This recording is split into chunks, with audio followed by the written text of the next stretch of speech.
Okay, okay. Okay. Where's my controller? Hello, I'm here. I definitely didn't, just fucking wake up from my nap and then scarf down a peanut butter and jelly sandwich. That would be crazy. You guys are crazy for even suggesting it. That would never happen. I do have to have some water, though. Very important that I have some water.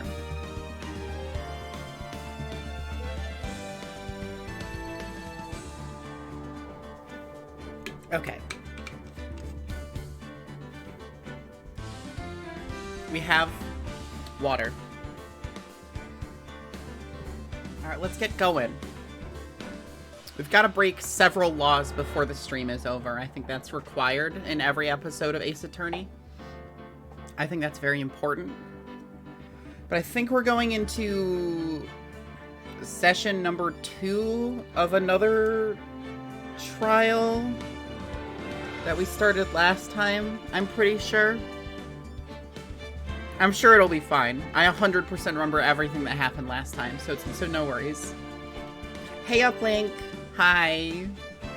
Hey, girl boss yourself. I forgot to remove... Oh, shit. Jesus. I forgot to remove the stream starting soon. Okay, there we go. Alright. Do you believe in Phoenix wrongs? I commit them every time I play this, so yes. Every single time.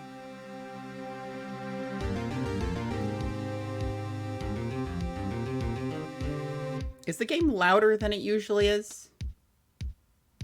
How is my audio? I'm wondering.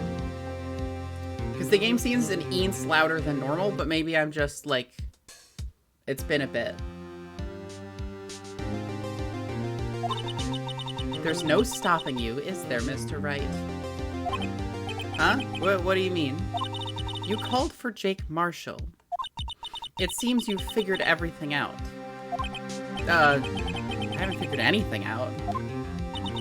Lana, you're not the one who knows everything. You're the one who knows everything. Never mind. Literally the opposite statement. Emma. You always know everything. Why don't you just tell us? Mr. Wright is trying his hardest to protect you. I don't recall ever asking for his protection. How can you be so cold? Yeah, it's weird. She's wearing a lot of, like, layers. Don't you trust us? Don't you trust me? Hope I'm not interrupting anything, pals.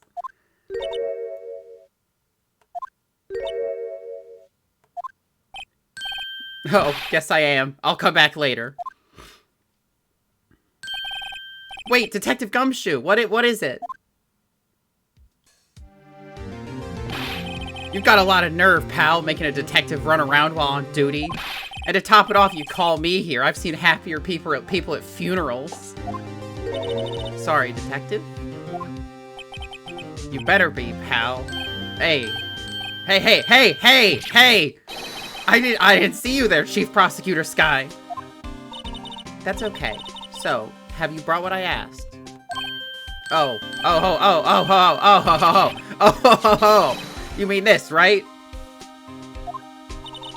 My apologies, detective. Due to my present circumstances, I was forced to use Mr. Wright's name when making my request. Twitch PS4 app working as usual. We do love to see it. A lawyer has fallen into the river in Lego City. I mean, I feel like that's a common occurrence. I feel like we don't need to announce that. Lawyers are always being pushed into the river in Lego City. I mean, falling. They're falling. My name? Never in a million years would I have thought it was you who asked me. Could I bother you to bring me the SL9 incident files? I'll need them by noon. Talk about crazy. The SL9 incident? But Lana, that's... I thought Mr. Wright might need them, so I had them brought here. Here, you might do well to read them. I can't believe the chief prosecutor, were a witness in that case. Miss Sky was a witness? The Joe Dark killings. Solved 2 years ago.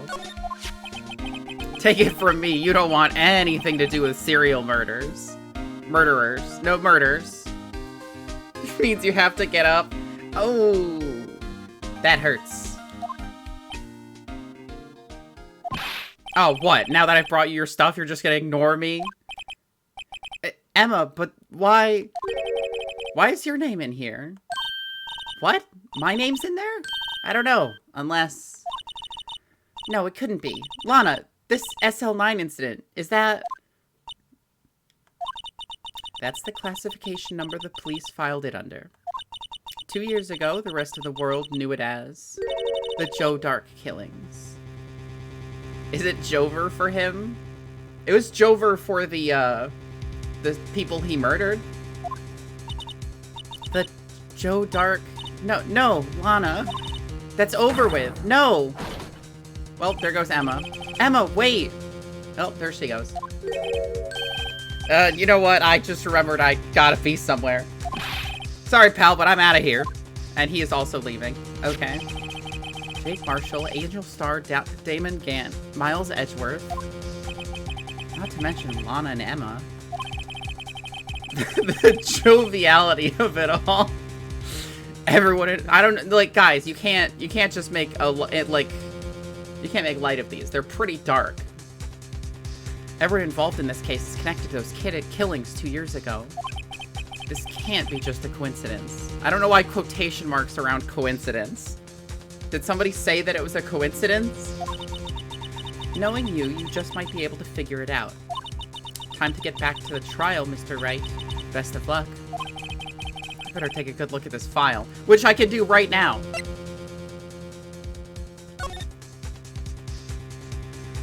Alright, close. Perpetrator, Joe Dark. Crime, serial murder, sentence, death. Victims, Edward Jones, Jason Knight, Edith Kirby, Rachel Moss, Jeb Bates, Neil Marshall. Neil Marshall? Okay. Head prosecutor, Miles Edgeworth. Witnesses, Lana Sky, Emma Sky. Executive investigators, Damon Gant, Lana Sky. Head investigator, Bruce Goodman. Investigators, Jake Marshall, Angel Star. How can you be an executive investigator and also a witness? That doesn't seem right. Hey, Teeps.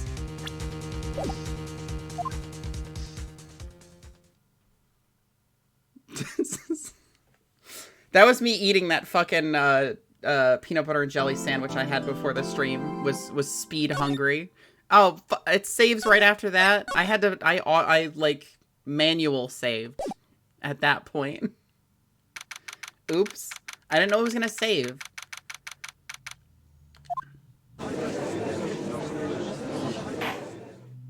Bruce Goodman, long lost brother of Saul Goodman? Well, he wasn't lost so much as murdered, it seems like. The court will now reconvene for the trial of Miss Lana Sky. I didn't come back. Allow me to call the next witness to the stand. The officer in charge of guarding the evidence room on the day of the crime. Please tell me it's not. Okay, thank God. Witness, please state your name and occupation. Me, partner? Oh, I'm just a man. Same as you, wandering the trails of civilization. Occasionally helping the elderly across intersections when needed. Yes, we get it. Oh, I know, you're a patrolman. Joel is going fucking crazy. As for my name, if you listen hard enough, you can hear the howling wind calling it out. Your Honor, he's drinking in court. It's probably just water in there. To be exact, it's Jake Marshall, Your Honor. Howling wind? I've never heard Edgeworth described that way before. Now, Mr. Marshall, let me ask you something. You were in charge of guarding the evidence room on the day the crime took place. Is this correct? According to the papers, partner. What do you mean? A desperado's soul is as boundless as the desert sands. No paper can sum it up. Jake the Snake Marshall. Maybe it's best we get on with this quickly. Please share with us your testimony the day of the crime. In plain old English.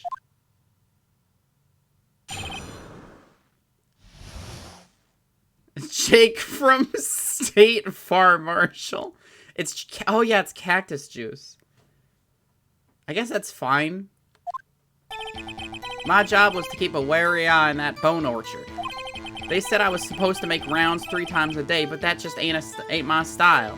Also, he just called it a graveyard, which I don't think is an evidence room. Whatever. Besides, the room's protected by 2 security systems anyway. If I remember right, I was at the street side saloon at the time it went down. I'm just an innocent traveling man, so if you're out of ammo, but it's time I hit the trail. Hit the old dusty trail. I can't say I particularly care for your attitude. I can't say I care for your beard, but you don't see me complaining. Wait a minute. What do you mean by 2 security systems? I mean the security cameras and the ID card reader. I reckon even a cowpoke like you knows about those. Yes, well, what about the fingerprint-activated locks on the evidence lockers? Fingerprint-activated locks? What kind of newfangled doohickeys are those? He's not being very helpful. He's not that good with machines, or with following orders. Everyone's got their weaknesses now, don't they, Mr. Prosecutor? You're only here for a second, you gotta go back to rehydrated Ganon. I can't believe that I'm being ignored for just the game that came out today. Unbelievable.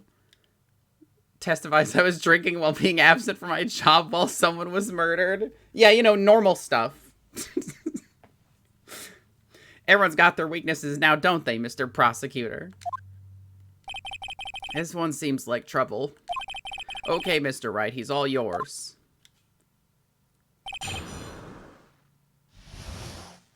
Cross-examination. How exactly did you keep an eye on the evidence room? I just made sure nothing moved in the security camera monitors. That room's so still, even time dies in there. I was just a caretaker who interred the recordings. Croissant examination? I wish I was examining a fucking croissant right now. You interred them? Videos and nothing aren't that useful. When the time would come, I'd erase the tape. If nothing unusual is recorded, tapes are to be erased every 6 hours. Each time I'd erase a tape, it felt like I was erasing a part of my life. This guy has a flair for the dramatic, but it isn't gonna do him any good. This one seems like trouble. Bailiff, smack his pee-pee. So, in actuality, you don't physically enter the evidence room.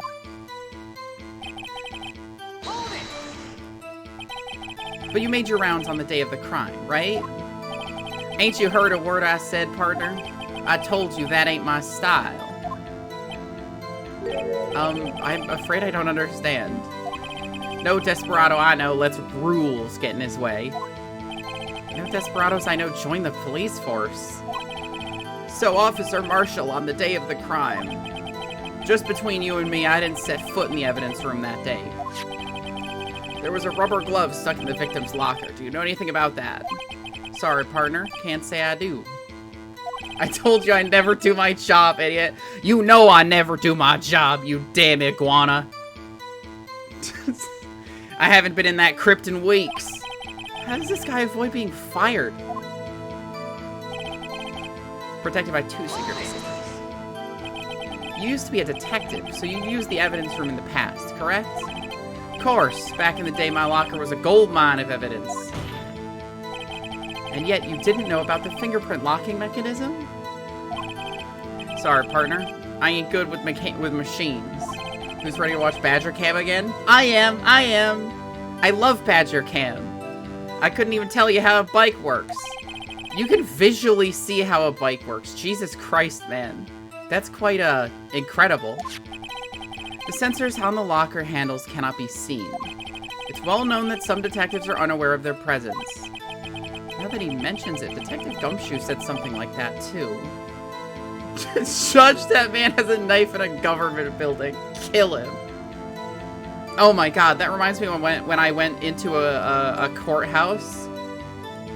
And I had a fucking switchblade in my purse. And the guy scanning was like, there's a big knife in your purse. And I'm like, oh shit. And then I took it out and I brought it to the car outside so I could go in. Marshall be like, do you know what I look like? Do I look like I know what a JPEG is? It's a Nintendo Switchblade. Couldn't hurt anybody.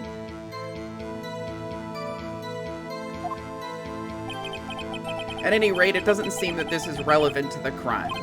Can you tell us what you were doing when the crime took place? Yeah, it's for murder. What were you doing in a place like that? I was eating spaghetti.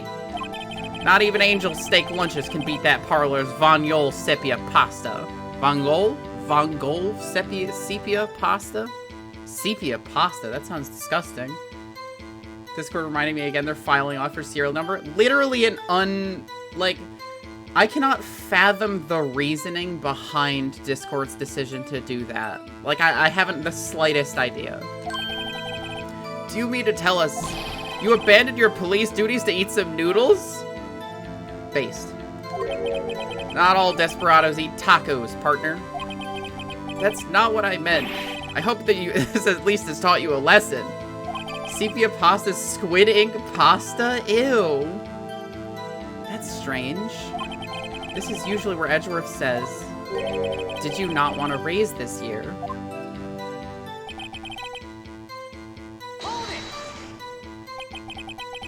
Out of ammo, Officer Marshall? That's right, partner. Or as you'd call it, evidence. If you plan to pin me to this crime, then you'd better draw. Otherwise, you're just wasting my time. My steel horse is waiting to carry me back west into the sunset. One thing seems clear. Despite being responsible for guarding the evidence room, the witness doesn't appear to have seen anything. Texans don't take orders from anyone. Everyone knows that. Apparently your superiors don't. Okay, I have a trump card up my sleeve, so I best keep my cool. Before I use it, though, I'd better up the ante. Okay, so what do we have? He was involved with the SSL-9 incident files, but that doesn't tie him to this crime. We have the security video, which I'm pretty sure depicts him, but I don't believe there's any indication that it actually is him, besides the fact that he's able to get in and out. Phoenix just pulls out a gun. Oh, doy, it's the fucking fingerprints. Alright, let's find where... This better be correct. I'm gonna just hit him with the fucking, with the fingerprints. What about the statement, nothing happened?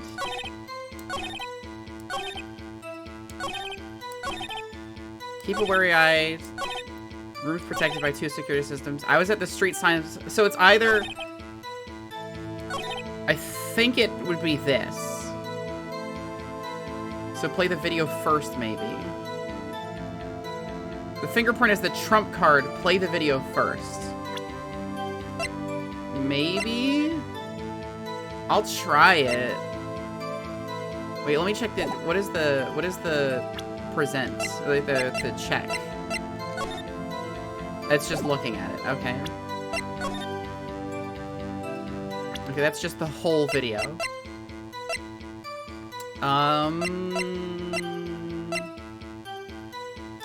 Yeah, I'll try presenting the video. Nope. It was not this. It was not the video. Because I need... Why does it take 2? So play... yeah,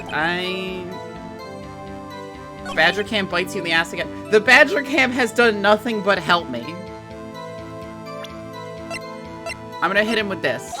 There it is. It was the fucking fingerprints. Uplink, damn it. Fucking lying to me. Officer Marshall, doesn't it strike you? Because I need something to link him to the video first. Anyway. Officer Marshall, doesn't strike you as odd? That is, you being called in to testify like this. After all, you weren't in the security room at the time of the crime. Uplinked faulty evidence. And yet you drag me down here. Explain yourself, partner. It's quite simple. You left a very large trail behind at the scene. Or to be exact, a handprint. Listen real good, partner. Like I said, I'm the caretaker of that crypt. I pay my respects, that is, I make my rounds about once a month. Only natural my fingerprints would be in there. But a bloody handprint? I only wish it were, officer. But you see, your fingerprints were covered in blood.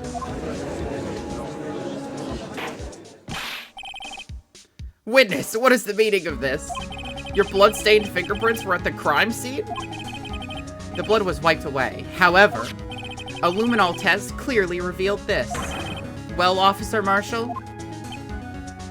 It seems to me there ain't a person in this room with a head on his shoulders. He had a very rare steak that night. I take it you have an explanation then, Officer Marshall? My police issue cat... I almost read that as Catboy. Cowboy boots and spurs. His heels are kind of crazy high if you looked at, like, the fucking behind cam again. Also, something about the bloodstained fingerprints. Shit. Very well, you may begin your testimony about your fingerprints. Found at the scene of the crime. Police issued cat boys to boost morale. You could put some ears on this guy. Like I said, it's only natural for my fingerprints to be in that evidence room. One of them just happened to be at the same place as the bloodstained handprint. The murderer touched the locker where my fingerprint was by chance. The bloodstain and the fingerprint are completely unrelated. Or didn't you know the murderer was wearing gloves? See, I had nothing to do with it. The ears are under the hat. It's true, if I ever wore a cowboy hat, I would have to stuff my ears under there. Or, like, flatten them. The witness's explanation appears valid. Although there's room for doubt. Life wouldn't be fun without any doubt, partner. The defense may now cross-examine the witness. Jake Blake Belladonna Marshall. This guy's hiding something. I can feel it. Now's my chance to prove it.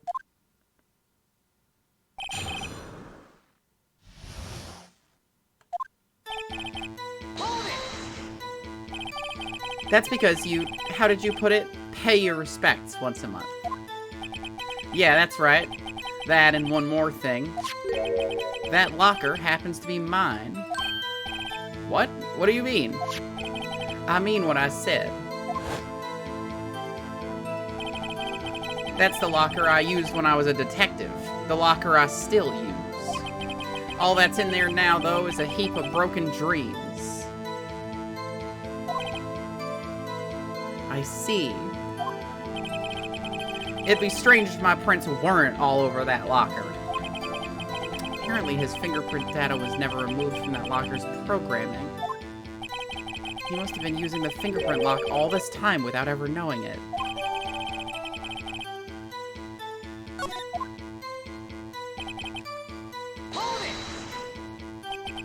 So then, what about the bloody handprint? Was it mine? It's no mystery. Please explain. My locker is covered with my fingerprints. It just so happened.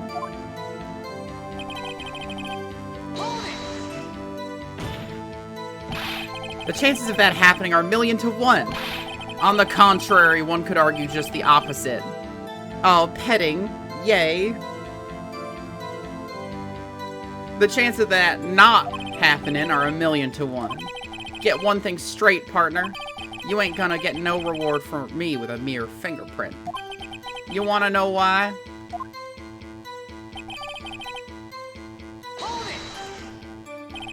Unrelated? They're as different as night and day. I hope law is going well. It's going pretty well. Uplink tricked me but we're doing pretty well besides that. Kind of like cereal and cereal. One's got to do with breakfast, while the other's a type of murder. He's right. Although seemingly alike, they're totally different. What about hungry? Hungry is very good. I do like hungry. I don't see what homonyms have to do with this.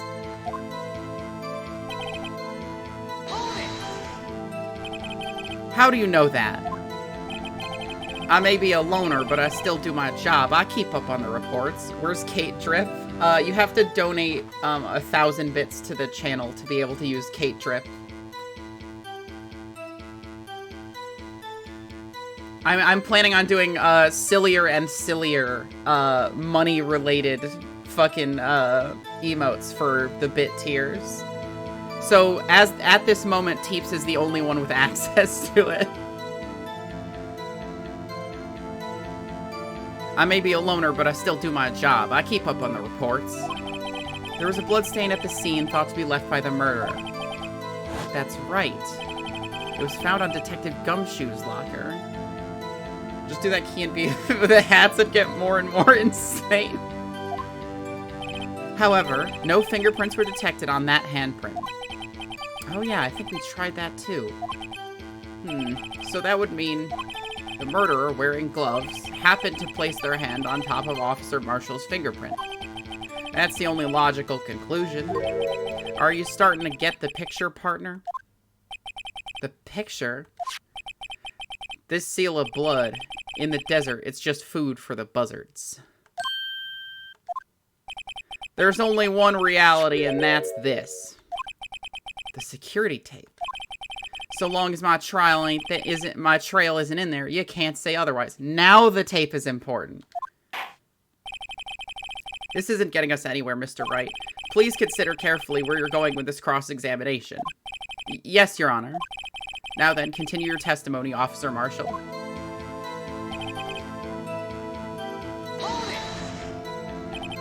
What do you mean by that?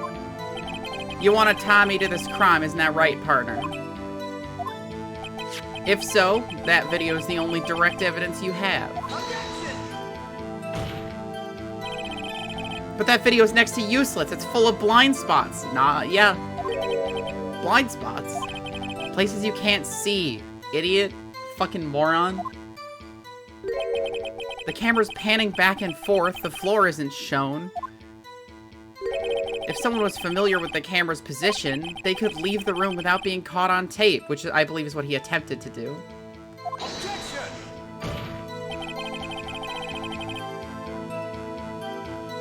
Hat with tag still on. Hat in plastic wrap. Hat in store glass showcase. Seamstress making hat.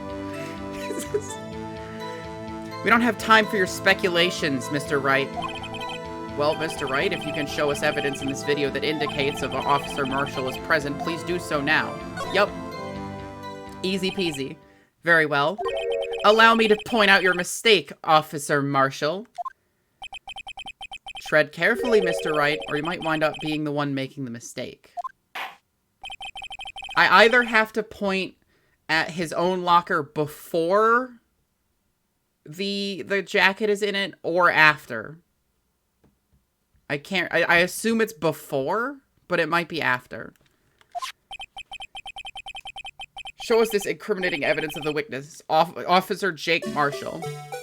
Okay, fast forward. I'm gonna try after, because logically I would think that it would be before, and this game is insane.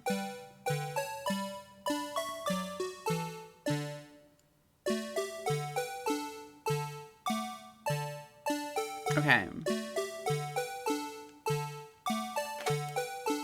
It was during?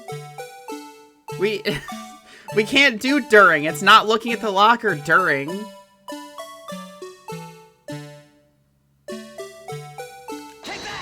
I'm gonna try this. Bringing our attention back to the security camera is a mistake I'm afraid you'll soon not forget, Officer Marshall.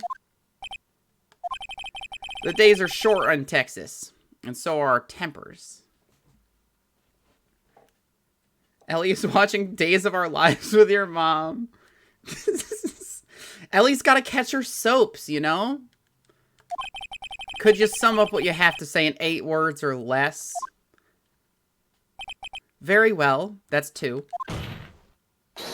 You can clearly be seen in this video.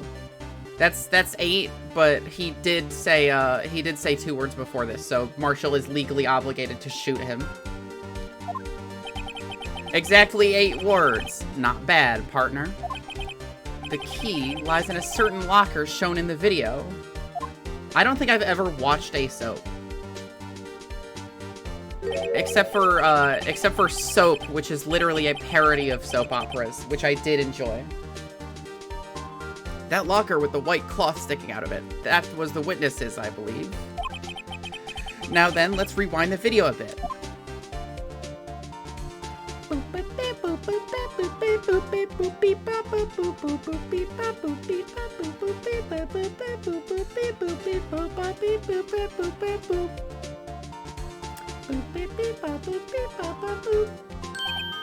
Oh, the white cloth, it's gone.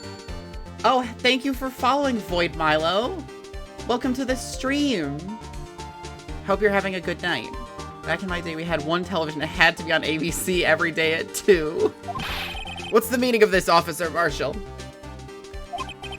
When the crime took place, the white cloth wasn't there. Then it suddenly appeared. There's only one explanation. Officer Marshall, you were in the evidence room at the time of the crime.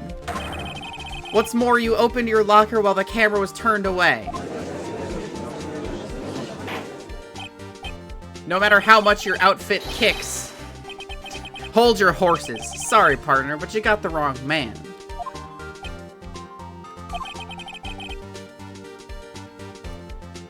So what if my locker was opened? That doesn't mean I'm the one who opened it. That sound effect rules. I actually, oh, he went Bishy mode.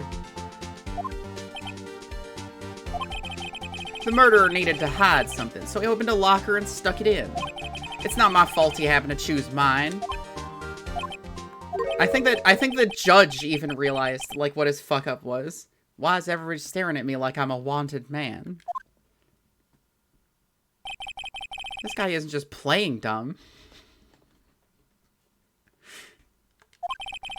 He really doesn't know. I hate to rain on your parade. But yeah, that is the one time where the judge actually understands what is happening. This is the only time that's happened. And it's just because there's someone stupider than him in the room. But you're the only person who can open that particular locker. Oh yeah? I call your bluff. You say I opened that locker, now prove it. Oh, okay.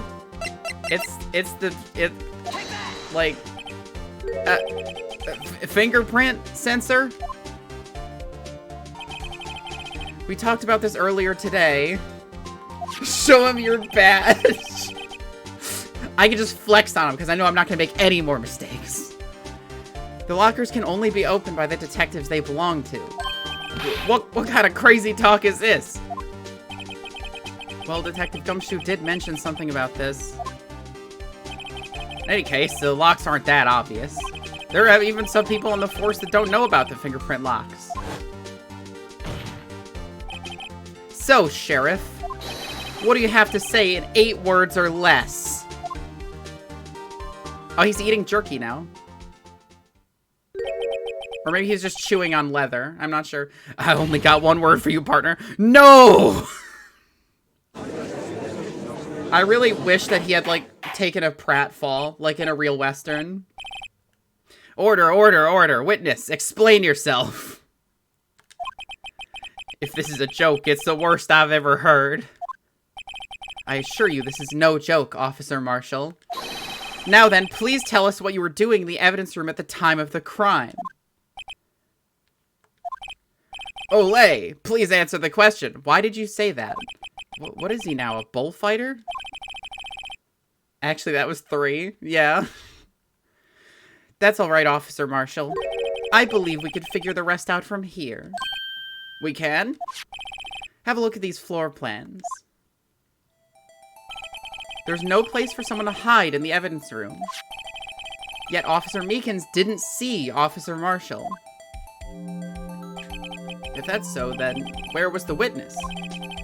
It seems Mr. Wright has an answer. That's right. The only possible conclusion.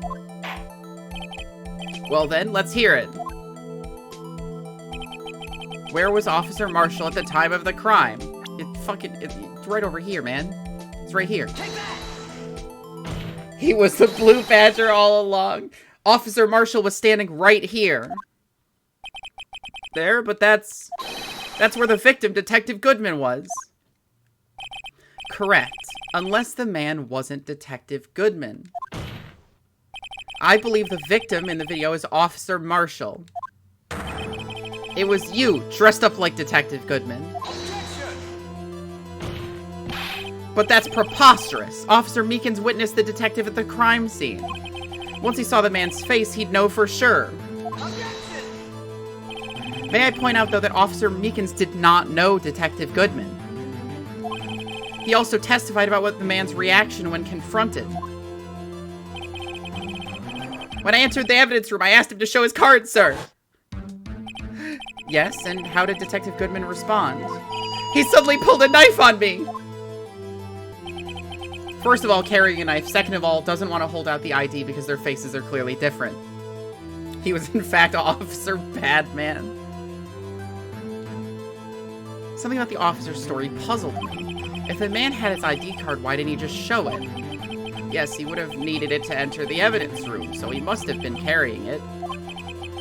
The answer is simple. He couldn't show it. As you can see, Detective Goodman's picture is on his ID card. Oh, I get it. I need you to make Meekins sound 90% wetter and more pathetic. Look, I did my best. If he showed that, his cover would have been blown. Officer Meekins would have realized the man wasn't Detective Goodman.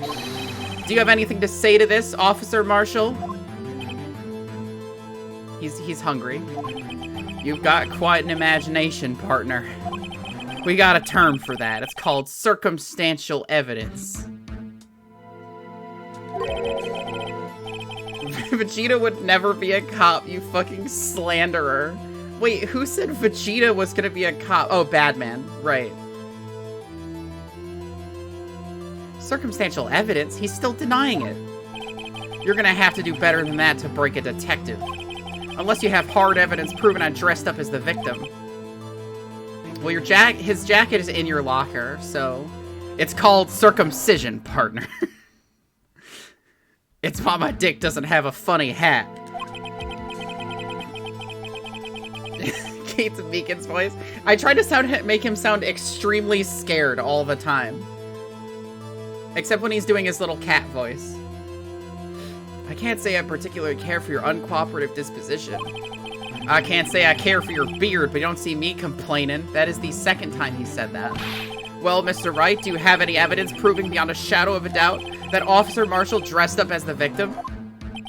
Well, who am I kidding? I don't have anything like that. I can see the fear in your eyes, partner. Seems you're the one who couldn't take the desert heat. Ugh, this can't be happening. It's so obvious he's the one. What can I do?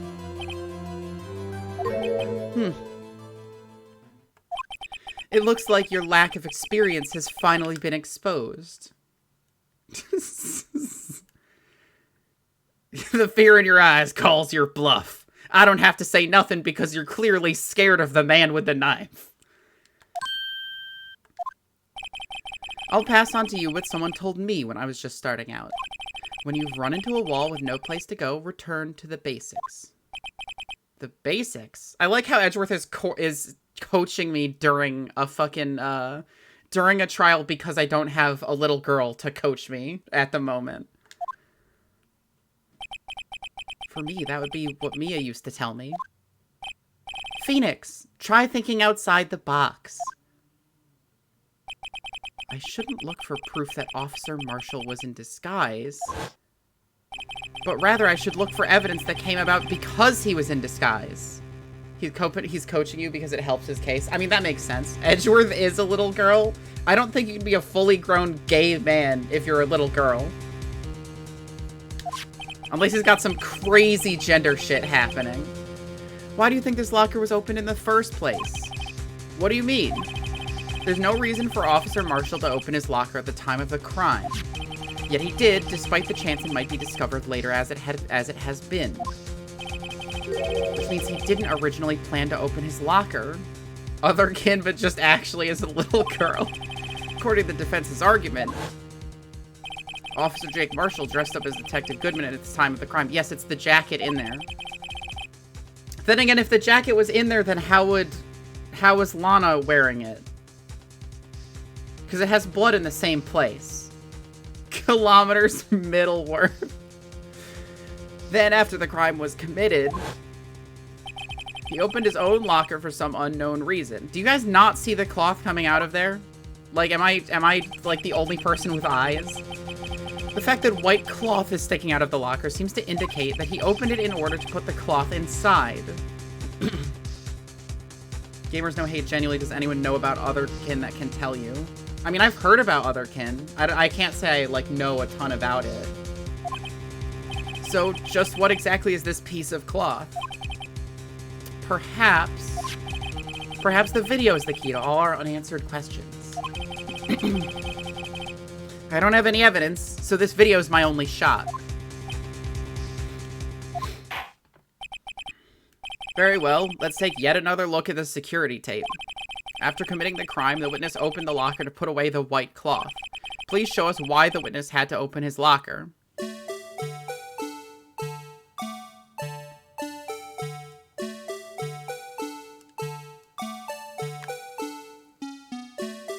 Okay, so there he is. I'm just gonna show the blood on the jacket, I think.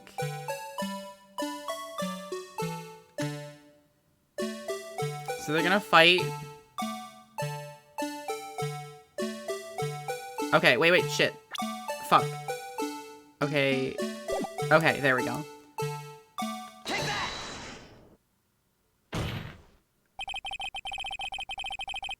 For some reason, you disguised yourself as Detective Goodman and entered the evidence room, though I don't know to what end. Yet.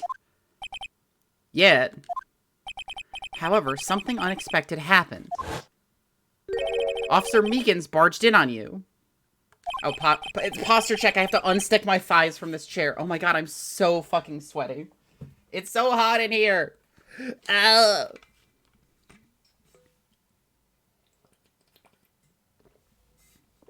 It's only spring. This world wasn't made for me. Slayer. That is what happens when the damage done to my thighs from peeling them off of this chair over and over again finally reaches the time and the timeout and just fucking unleashes all the damage at once. You have gained no beans this stream. What the fuck? I don't know why that would be. Unless there's an upper limit on beans you can collect. But I don't think there is. When asked to show your ID card, you pulled a knife on him. However, beanless, Officer Meekins panicked, and the white coat you were wearing was soiled with blood. A bloody white coat rips off the upholstery with their insane and powerful thighs. I don't want to have to buy a new chair. I might have to put last summer when I first started streaming, I had to start putting a towel on my chair just to keep myself from sweating on it and from sticking. So I'm probably going to have to start doing that again. A bloody white coat. You couldn't just walk out like that. So you hid the coat in your locker. Not bad, partner. You didn't have a heat exhaustion moment today. Good for you. We love when you don't get heat exhaustion. Okay, I thought Teeps just sent nothing for a second there because the emote didn't load. Now then, Officer Marshall. Are you ready to tell us the truth? Looks like I underestimated y'all. I hope you're happy now, Mr. Edgeworth.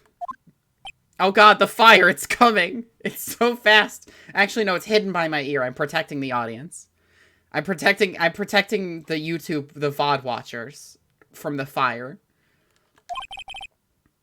2 years ago, If you were only half as persistent than as you are today, we all wouldn't have to be here now. Well, now would we? Officer Marshall, tell the court what you did. All of it. All right. Seems that time has come. It seems like time has come.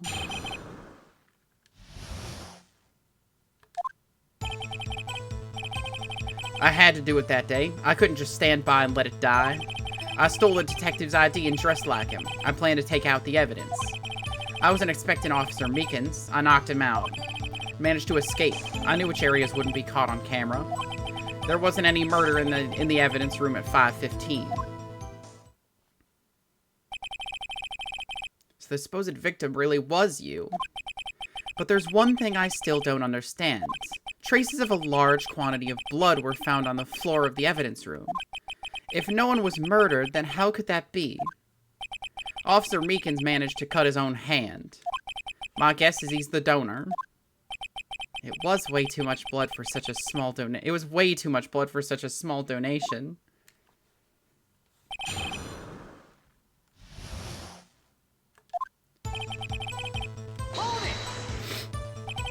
When you say it, you mean... Do you even have to ask, partner? The SL9 incident. 2 years have passed since that case was closed. It was going to completely end with a transferal that day. You done dadgum did it now, son. Not if I have anything to do with it. That incident's not over. But what did you hope to accomplish by sneaking into the evidence room?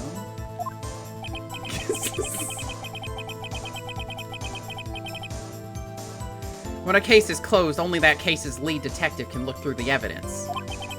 I wanted to have a look at myself one more time. No matter what the cost. I don't care what anyone says, partner. That case is mine. But Officer Marshall wasn't in charge of that investigation. Why does he care so much about it? That day was my last chance. That's why...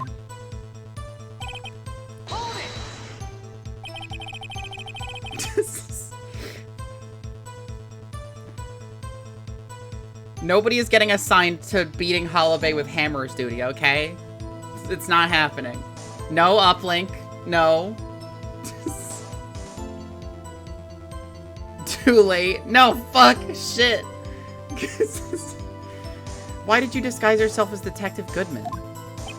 If I didn't make it look like Goodman was carrying out the evidence transferal, I'd be arrested for stealing evidence, which wouldn't get me anywhere. So you did it to fool the security camera. And the detective's ID card? I stole that the morning of the incident. So that really was why Goodman started filling out that lost item report. I returned his ID card. I left it on the floor of the prosecutor's office parking lot. That ID card I found was left there by Officer Marshall. So essentially... You're going goblin mode. I don't know who this is that you're sending the emotes, like the emotes of, but I love the leashed one. Big fan. You managed to succeed despite your lack of foresight. What do you mean, partner? I mean the fingerprint activated lock, of course. No matter how well you disguise yourself, you can't change your fingerprints. Under normal circumstances, you wouldn't have been able to open that locker yourself. But he could because the rubber glove just happened to get stuck in the door. That means Detective Goodman must have opened the locker before Officer Marshall. I love you too. Have a good nap.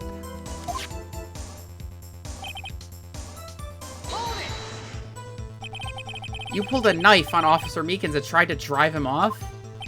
Let's just say I was a little surprised. I only planned on being in the evidence room for no more than 5 minutes. Nimoon. She's great. Did a CPR cover. Oh. Nimune? I didn't actually think anyone would come in during that short time. Officer Meekins certainly is a 1 in a million type of person. Mistaking a detective for an intruder and demanding to be shown his ID. I'll have to think a little more about his raise this year. When did Edgeworth get so much influence? Anyway, he threw himself at me. I ended up cutting him slightly. I'm sorry it had to turn out that way. With me knocking him out and everything. By the way, what happened to your knife? Oh, you mean this one? I don't know what to say. So you knocked Officer Meekins out and managed to escape. I knew which areas wouldn't be caught on the camera. So you did your research beforehand. Those who go into the desert unprepared don't live long, partner. I didn't think it would make a difference, though. The security tape is erased every 6 hours. If all had gone as planned, no footage would have been left. However, you bloodied your coat in your struggle with Officer Meekins. If someone was in the security room when I came out, the jig would have been up.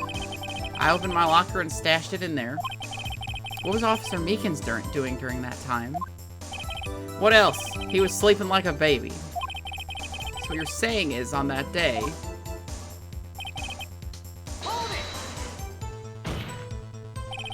But the blood found at the scene clearly indicates a crime took place. What are you, blind? The victim shown on that tape is me, and I'm not dead yet, partner. So you stole the evidence from the locker? Actually, no, I didn't. Why not? When I opened the locker, the evidence was already gone. What? Mr. Edgeworth, where's that evidence? It's still missing, Your Honor. So Goodman took it out? Question mark? Detective Goodman's locker was already empty. Someone else stole the evidence. God, I wish he was already dead. What, do you not like my Texan accent? Officer Marshall, may I ask you one thing? Fire away, partner. It's a free country. Just remember, I'm also free to decide whether or not to answer. Why did you do this? Stealing a detective's ID? Injuring a police officer? Someone mentioned it earlier to get the glove caught, right? Yeah, that's why I'm saying Goodman probably opened it earlier, because specifically Phoenix said Goodman opened it. But I mean, technically, if the glove was already in there somehow and they replaced it, then they could have opened it and taken the evidence out. Moreover, you're an officer yourself. This will have serious consequences. It can't just be forgiven with a simple cut in salary. Not that the salary cuts are ever a valid solution. Like I said, this isn't your case. This one's mine. And I'll do anything it takes to get an answer I'm satisfied with. Oh, jeez. The witness has an unusual amount of zeal. Let's hear more. Tell me why. But that case was solved 2 years ago, wasn't it? That's the reason the evidence was stored in the evidence room. Joe Dark was convicted for his crimes. One thing I can say for sure is he deserved his sentence. I remember the Joe Dark case. Ain't nothing but a heartache. Tell me why. Ain't nothing but a mistake. I did it oopsie, partner. Bleh. It involved serial murders, didn't it? I don't intend to complain about how it turned out, but there's something that still bothers me. Something went down at that trial. Something no one will talk about. What happened? I don't know. That's what I'm trying to find out. Why is he so concerned with that incident? Maybe I should present him with what I think his real reason is. I had a feeling we'd wind up here sooner or later. Everyone involved here is related in some way to that case. I'd better take another look at the files.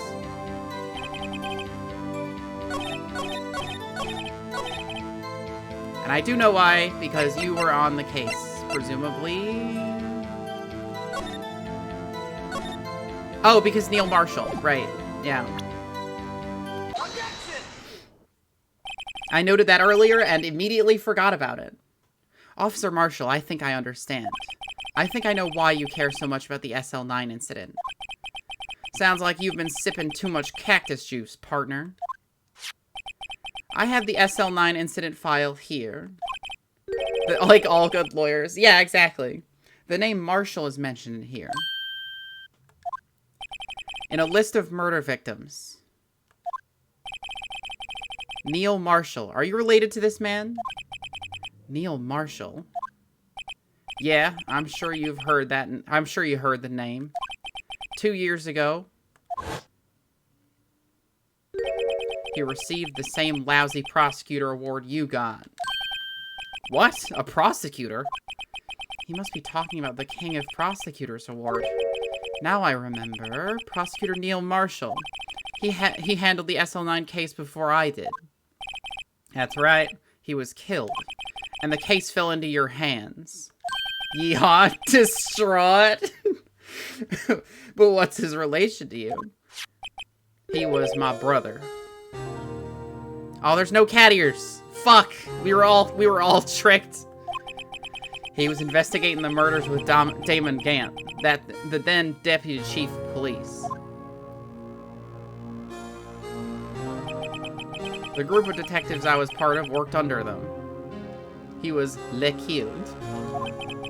We were desperate to prosecute the killer. Joe Dark. My brother fought Dark and was killed. That was the first time Dark left behind any evidence, and that was all we needed. He was arraigned and incarcerated. The case was finally closed, at least according to the public records. What do you mean? My brother couldn't have been killed by Joe Dark.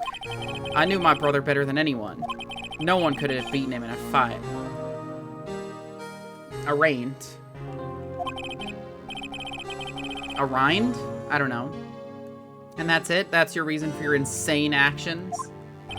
There's more to my brother's death than what the records say. No matter how much you try to hide it, you can't fool me. Well, at least one thing's for certain. Now we know what happened at the police department on the day of the crime. You said it right, arraigned? Okay. I thought I did. That was the last day the SL9 case could be reopened. Not satisfied with its resolution, Officer Marshall planned to steal the evidence. Disguising himself as Detective Goodman, he entered the evidence room of Ron. Oh yeah! Officer Meekins confronted him, so he rendered him unconscious and fled. It's Ron time, baby! Oh yeah! Yes, this mystery has finally been cleared up. No murder took place at the police department that day. The things that happen by chance never cease to amaze. At exactly the same time as the murder of the prosecutor's office, this fake murder was going on at the police department. Chance? It's gotta be more than just that. So if no one was murdered at the police department on the day of the crime, that means the murder in the prosecutor's office parking lot was the real one. Which in turn means only one person could have committed the crime. Chief Prosecutor Lana Skye. But wait! A verdict wasn't reached in yesterday's trial! Which is why we examined the incident at the police department today.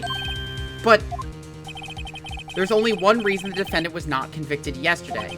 There yet remained the mystery of the simultaneous murder at the police department. Seems to me, this boy's got the draw on you, partner. All of the mysteries at the police department have been resolved, except for the giant pool of blood. No doubt about it. Our sole murder took place at the prosecutor's office. The only suspect is Lana Skye. And the testimony of one Miss Angel Star is completely incontestable. Way to go, idiot. Hell yeah! Edgeworth, get fucked right. If you have a response, make it a single word or less. Arg! That's not a word. I rest my case. It seems this trial has reached its conclusion. There's no room for doubt.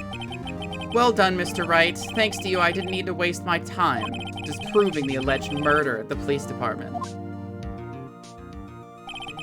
There's no doubt what I proved today is true. The apparent murder on the security camera's tape really was fake. But I didn't realize that would end up proving Lana guilty. There's a gay little bow that pisses you off. Everything that Edgeworth does is essentially that. Now then, the time for the verdict has arrived. This court finds the defendant... Hold it! Oh, fuck. Your Honor, wait. Emma, the defense has an objection. A scientific objection. Right? What do you mean, right? Mr. Wright, are you this girl's guardian? Your Honor, in a sense. Please, Your Honor, all I'm asking is for a minute of your time. Please hear me out. Mr. Edgeworth, please. I don't want to leave any loose ends. You want a minute? I'll give you 3. Just a timer appears. I was kind of in shock. I mean, finding out the SL9 incident referred to the Joe Dark killings. Now that she mentions it, the names of both Sky Sisters were in that file. But that's when I figured it out. I mean, what Officer Marshall was trying to do that day. So I knew his fingerprint had nothing to do with the crime. That left only one thing. The other handprint. You mean the traces of blood found on Detective Gumshoe's locker? But no fingerprints were found on it, right? No, but I figured if I examined it scientifically, I'd be sure to find a clue. So, I ran over there and I looked at it again. So, did you find something? No. Uh-huh. Sorry, I guess I'm not much of a scientific investigator after all. Is that all? Please don't be mad. I'm just a high school student. And I'm just an attorney. That was so based. Extremely true. But Mr. Wright, those traces of blood are the only clue we have. If we can't find something wrong with them, please, Mr. Wright, you're a professional. If anyone can save Lana, it's you. Me? Oh boy. Time's up. Now then, Mr. Wright, with regard to the incident in the police department, does any reasonable doubt remain? It appears the defense is troubled by the other blood mark. Does the handprint appear in the video? No, it doesn't, as far as I can tell. Looking at the floor plans, a handprint was discovered around here. Is there a problem with this? Mr. Wright, I'm sorry I can't be of more use. But still, if you can't find anything wrong with that blood mark, Lana will be... Please answer my question, Mr. Wright. We don't have all day. Yes, Your Honor. If ever I've needed to concentrate, it's now. What could be wrong with that handprint on Detective Gumshoe's locker? Could there be something I'm missing? I object. You never don't object. This handprint left at the crime scene clearly shows a contradiction. The only thing that seems clear is you're grasping, Mr. Wright. You've been staring pretty intently at those floor plans. Tell me, is there a problem with them? Yes, this is strange. Take a good look at these floor plans. Something's missing. Missing? You mean something that hasn't been drawn on there? Yes, something that, when drawn, will completely change the meaning of the blood mark. Let us pray the defense isn't simply trying to buy time. That fucker. Don't talk about him like that. Very well, Mr. Wright. With all this evidence here, there's got to be something I can use. The question is, which item can prove something is missing on the floor plans? Boop. Take that. What about that piece of plywood? The blue bastard. The Blue Badger, mascot of the police force. Defender of truth, guardian of proof. Explain yourself, Mr. Wright. Please look at the floor plans at the crime scene. The Blue Badger is not here. So watch what happens when we put him in. This is where he was dancing at the time of the crime. Well, what? That's right. So long as the Blue Badger is dancing here, it would be impossible to place a handprint at this spot on the locker. Blue Badger hitting the gritty in the evidence locker. What? I don't know what voice that was. What a hell. Bulbasaur. So that means, just exactly what does that mean? It means it can't be done. What are you saying? Blood traces were undeniably found on that locker. Don't look at me, I didn't put it there. Mr. Wright, think it through scientifically. Oh my god, Emma, when did you get here? Emma, on that afternoon, Officer Meekins was the one who brought the Blue Badge to the evidence room, right? After he put it down, it would be impossible to leave a handprint on that locker. So that must mean this blood mark was left there before the Blue Badger was brought in? Well, I mean, wouldn't he notice? She teleported with the science. That makes sense. Just one moment. I will not allow such far-fetched balderdash in my courtroom. It may sound far-fetched, Your Honor, but it's the only possible explanation. On February 21st, in the police department's evidence room, blood was spilled not once, but twice. I mean, Marshall, I mean, he said he went over there. No, I'm saying, wouldn't Meekins have seen the bloody handprint on the locker before he put the Blue Badger, like, in there? But maybe the Badger was, like, covering his face. I don't know. But how? One time was captured on this tape, taken by the security camera. Officer Meekins would cut his hand, from which a trivial amount of blood fell. I promise I can read. The problem is, the other time.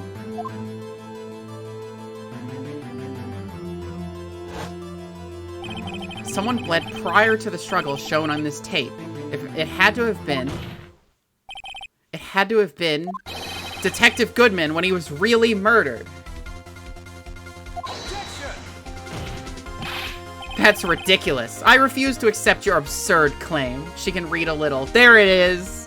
The book is upside down. Don't fucking tell anybody. God. The murder portrayed in the security tape has proven to be a fake. However, that does not explain the blood mark found on the locker. I fucking love this song. So then, assuming this murder you purport really happened, when did it take place? I demand you show evidence that proves when it occurred. When did the first incident occur?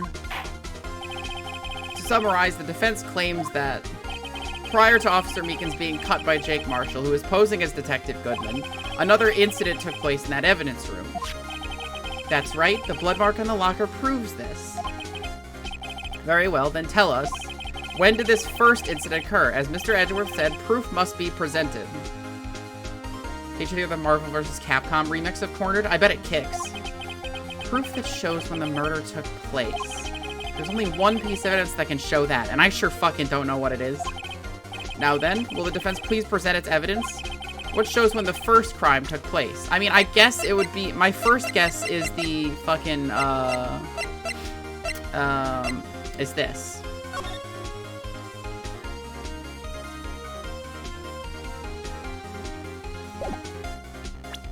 I think that's the only one.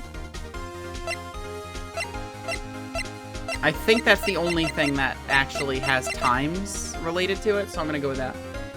Ideas for next art stream.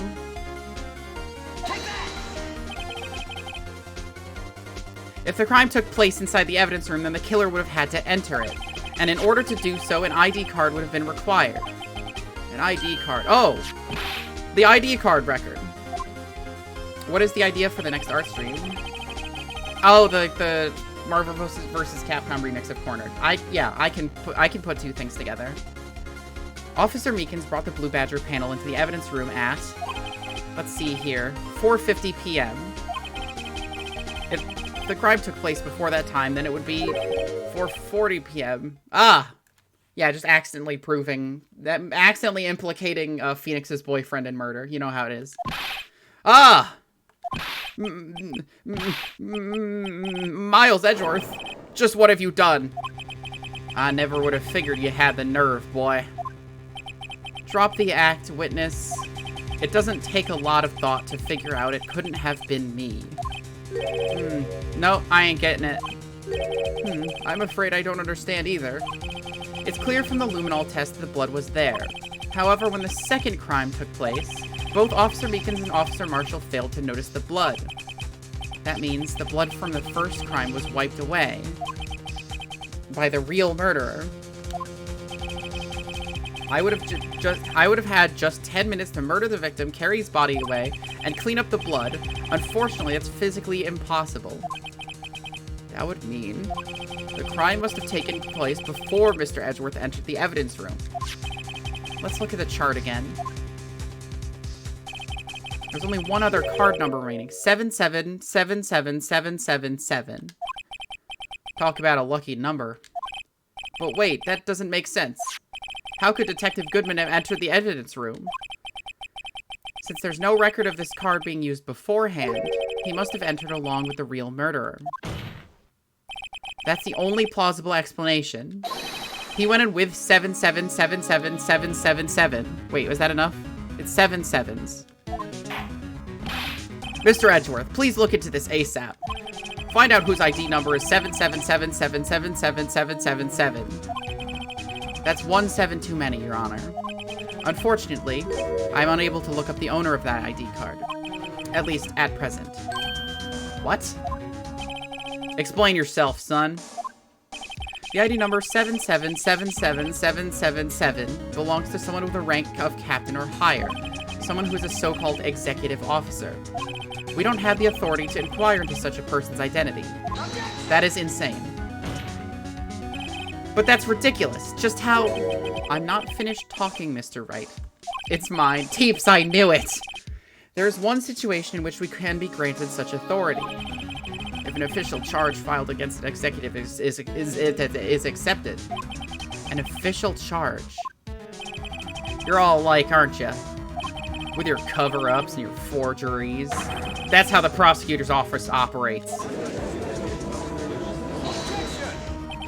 Prosecutor Teeps Peeperson, the most feared prosecutor in the land. I take pride in my work, Officer Marshall. I would appreciate it if you would keep your slander to yourself. Twitch is denying you your beans? Oh no! Slander, is it? Okay. Let me ask a question. Yes? No, not to you. To her, the defendant sitting over there. Your own little executive. Lana? Objection! You've been stuck on 186 for an hour? That's really weird. Don't be stupid. She's been charged with murder. Of course we've looked up her ID number. And it's not 7777777. Don't play me for a fool, partner. That's not what I want to ask. Doink now. Okay, I will have a water Elden Ring, but instead of maidens, it's beans. Tarnished. Beanless.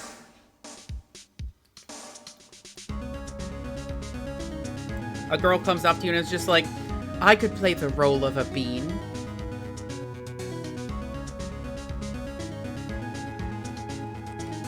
Yeah, I don't know why you're not getting beans, Teeps. I could not tell you. The inner machinations of Twitch are an enigma. All I want to know is one thing. Your girlfriend would say that? Grind me. Do it. All I want to know is one thing about that incident. Dripless tarnished in search of the Elden Bling. The SL9 incident. Answer me this, Chief Prosecutor. In that trial 2 years ago, did you really only use legitimate evidence?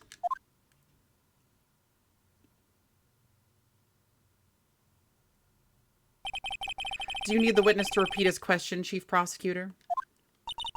I've heard him fine, Mr. Edgeworth. 2 years ago, I was in charge of the prosecution for the trial. At the time, occasionally, we felt the powerlessness of the law. I used fake evidence exclusively. At least, I did. Lana. I became a prosecutor in order to suppress crime within the law. But before I realized it, we were the ones being suppressed by the law. Defendant, what are you saying? I'll ask you again, Chief Prosecutor. During that trial 2 years ago, did you really present all the evidence in court? Can you look me, an investigator in that crime, in the eye and say you did? Chief Prosecutor, you didn't. I don't have to, Officer Marshall. I don't have to, Officer Marshall. Why won't you answer him? Drastic crimes require drastic measures. That's just the way it is. We did what we had to in order for him to get the verdict he deserved. But Lana, even if it involved forging evidence.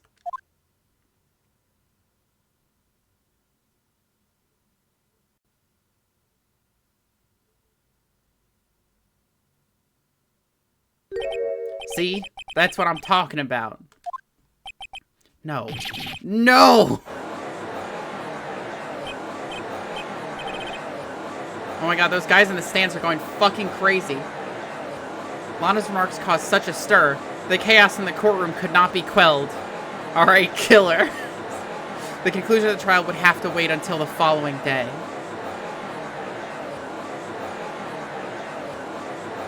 Slayer. Courtroom slayed. Yes, I will save my progress.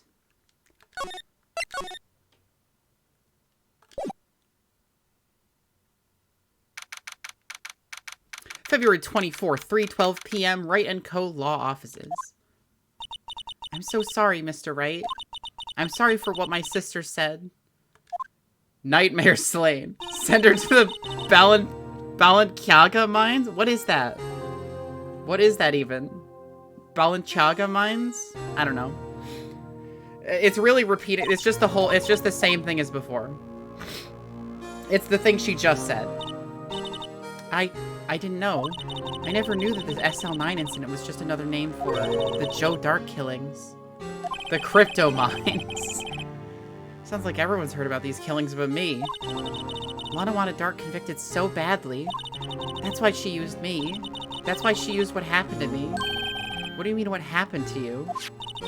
It's all here in the file. Joe Dark's last victim was Prosecutor Neil Marshall. When he murdered Officer Marshall's brother, he left behind an incriminating piece of evidence. The broccoli mines. I might make some roasted broccoli for dinner tonight. Joe Dirt, the ultimate killer. But what did you have to do with those killings, Emma?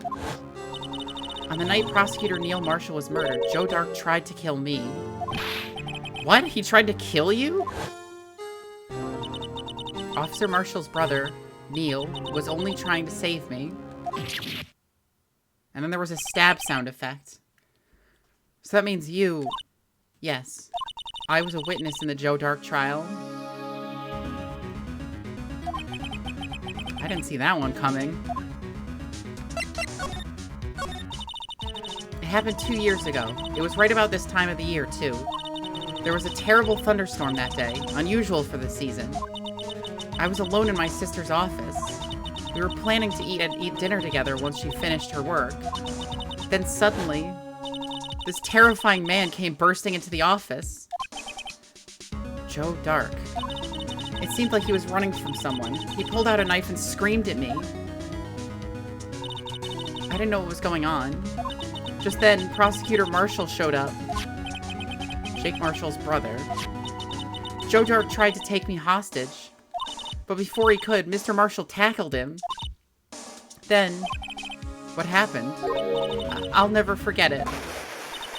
Lightning struck, and the lights went out. Suddenly, a bolt of lightning flashed outside the window, lighting up the office for an instant. We're gonna have hamburgers that oddly look like sushi. We're literally always eating hamburgers that look a lot like sushi.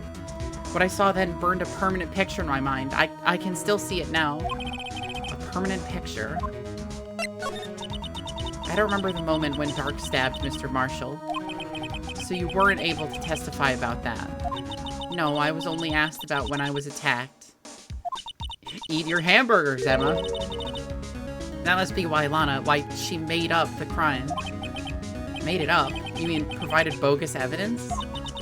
The prosecutor's office wanted that guilty verdict so badly, Lana forged the evidence and Mr. Edgeworth used it.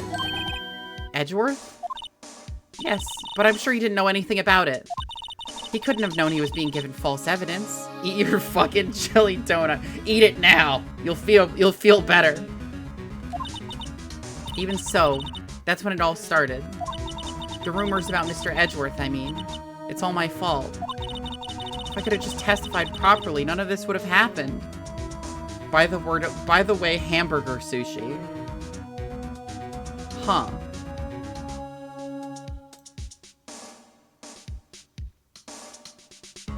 Oh my fucking god.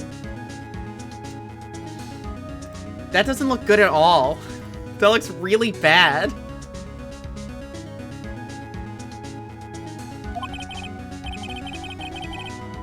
So it's true, even though he may not have known it, Edgeworth really was involved in falsifying evidence. After the case ended, Lana was never the same. She became cold like she is today. So it looks like sushi. Okay, speak for yourself, Uplink. I think sushi looks fine.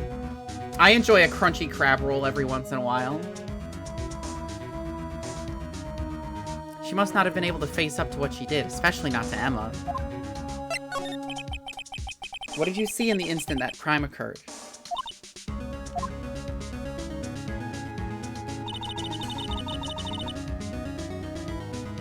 Dark knocked down Mr. Marshall and raised his knife. His head looked like a fucking onion.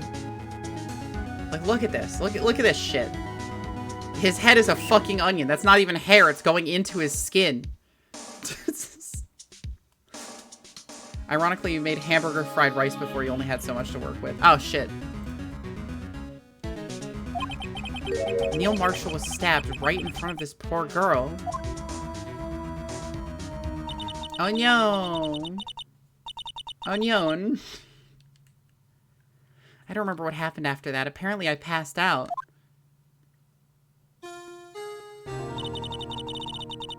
I like how 2 years ago she wore, like, the same glasses as she does now and the same hairstyle, but she wore a raincoat. When I came to, Lana was cradling me in her arms. Poor Emma, you've been through so much.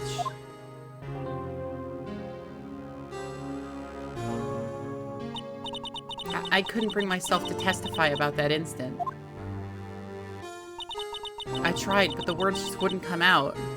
I like how they didn't have a model for younger Emma, so they just used current day one. I drew a picture, but it wasn't any good. 2 years ago. You must have been 14. That's understandable. All 14s suck at art. Don't believe anyone who tells you otherwise. Once it was all over, I made up my mind. I decided that when I grew up, I'd become a scientific investigator. I want to be able to fight crime with my testimonies. And find the evidence to make an airtight case. That way Lana would never have to forge any. I see. I think I'm finally starting to understand what makes Emma tick. But there's still something that bothers me about that crime. There's something that's puzzling me, Emma. So she bought the glasses before deciding? Yes, they're fashion glasses, not scientific glasses. I pointed this out earlier. What is it? You said you were in Lana's office at that time, right? That's right. Da Vinci was actually 14 when he painted the Mona Lisa. What's your excuse? My excuse was I preferred drawing stick figures with funny faces. Why then would a serial killer come running in there? Not only that, but he was being chased by a prosecutor? Oh, there's no mystery there. Joe Dark had been taken in for questioning that day. Taken in for questioning? You mean by the police? Of course. This happened at the police department. He tried to run away halfway through the interview and fled into my sister's office. But why did he run all the way over to your sister's office? Because the detective officers in the questioning room are right across from the elevator. Across from the elevator? But Lana was the chief prosecutor, wasn't she? No, silly. Didn't I tell you? 2 years ago, Lana was a detective. She was the best in the entire force. What? That's news to me. After the Joe Dark case, imagine becoming a prosecutor. So getting a getting your law degree. And then, I mean, I guess she got the law degree before she became a cop, but like, imagine just being like, I've decided I'm not a cop anymore. I'm going to become a prosecutor, and then becoming the chief prosecutor in 2 years. That's crazy. She was transferred to the prosecutor's office and made chief prosecutor. Oh, immediately. So she just immediately made chief prosecutor. Lana used to be a detective. She didn't really decide. Yeah, I know. It's still crazy. I better have another talk with her. All right, let's get going. We gotta go talk to Lana. February 24th, detention center, visitors room. Lana, Mr. Wright, it seems I keep causing you trouble. A defective detective? Falsifying evidence. I didn't think you were the type. Criminals don't mind playing foul. Why should we? But Lana, if you're wrong, an innocent person might be found guilty. Believe me, I understand the risks. And putting an innocent person away for life and having them, like, executed is a risk I'm willing to take. Lana, Emma told me about you. Oh? About how you were a detective 2 years ago. And how the SL9 incident was the reason for your transfer to the prosecutor's office. That's right. Could you fill me in on the details? Especially about the unusual change of jobs. I suppose you have a right to know, Mr. Wright. I know what you are. Me looking at me when Lana and Mia are when Lana's talking about going to college with Mia. I know what you are. A lot of revelations were uncovered at the trial today, not the least of which was the fact that this case is largely connected to another one 2 years ago. Evidence from that case was stolen as well, though I expected as much. I know how obsessive Officer Marshall can be. That trial, it really wasn't fair, was it? I believed in you, Lana. I believed that no matter what happened, you'd always stick to the truth. It couldn't be helped to Emma. At that trial 2 years ago, I sold my soul. Well, all drama aside, the fact of the matter is, at 5:15 there was no murder at the police department. Tell me it's not true, Lana. What the witness, Miss Starr, said. About you stabbing Mr. Goodman with a knife. Lana, I don't understand. Why won't you tell us? Emma, this doesn't involve just me. I don't think I've ever seen Lana look so fazed before. It's true, I was a member of the police force 2 years ago. She was amazing. They still talk about all the cases she and Chief Gant cracked together. Chief Gant? You were the chosen one, Lana. You were supposed to unify the law, not corrupt it. He was the deputy chief of police back then, but he still worked the crime scenes. Damon Gant. He was everything I aspired to be. They were the best team ever. They solved crimes before the reports could even be filed. Emma really idolizes her big sister. But now you're chief prosecutor. What happened? I always planned on becoming a prosecutor. The reason I became a detective was to gain experience investigating crime scenes so you could use the experience in court, right? Gant's help in the SL9 case was crucial to its resolution. After that, he became chief of police and arranged my transfer to the prosecutor's office. Maybe I should ask more about this investigation of theirs 2 years ago. 2 years ago, I was second in command of the detectives investigating Dark. Second in command? That means the investigation lead was Damon Gant, right? Yes. Deputy Chief Gant and I shared the same office in the Shabe investigations. They even had the same office. We led a team of the best detectives on the force. Detective Goodman, whose case it was, Jake Marshall, and Angel Starr. The man's name is Damon. Never trust a man named Damon. It was the first time Marshall worked with his brother. He was quite gung-ho. That's why he pointed at maps and yelled. Without a doubt, Joe Dark was the serial killer. We asked him to come in for questioning. We were desperate for evidence. That was when his final murder took place. When he tried to murder Emma. Prosecutor Marshall was trying to save me from Dark. You see, the first person who happened upon the scene of the crime was me. Now you tell us. Damon Gant and Neil Marshall were the ones questioning Dark that day. The investigation was in its final stages, and Dark must have suddenly panicked. So we waited until Gant and Marshall let their guards down and then fled the room. From there, he ran straight to the office shared by Deputy Chief Gant and myself. That's where he found me. So you were the first person to run to the scene, Lana. It appears so. I was filing some papers while Gant and Marshall were questioning Dark. When I returned to my office, I saw 3 bodies on the floor and smelled blood. 3 bodies? Prosecutor Marshall, the victim, Emma, who had passed out, and the suspect, Joe Dark. During the struggle, it seems Mr. Marshall struck a final blow before he died. Joe Dark had incurred a minor concussion and lay unconscious. What did you do? To be honest, I panicked. Joe Dirt in the chat once more, ladies and gentlemen. We got 2 of them. I picked up Emma, carried her out of the room, and just held her. I can't blame her after all her sister must have gone through. After that, I placed Dark under immediate arrest. Let me get this straight. You were all involved in the SL9 incident? That's right. Quite a coincidence, I don't buy it. What are you saying? There's no way everyone involved in this trial was also involved in that incident, just by chance. But that case was solved 2 years ago. At least one person went to extremes because they didn't believe it was truly solved. Officer Marshall, yes, his actions came as a surprise to me as well. The DL6 incident.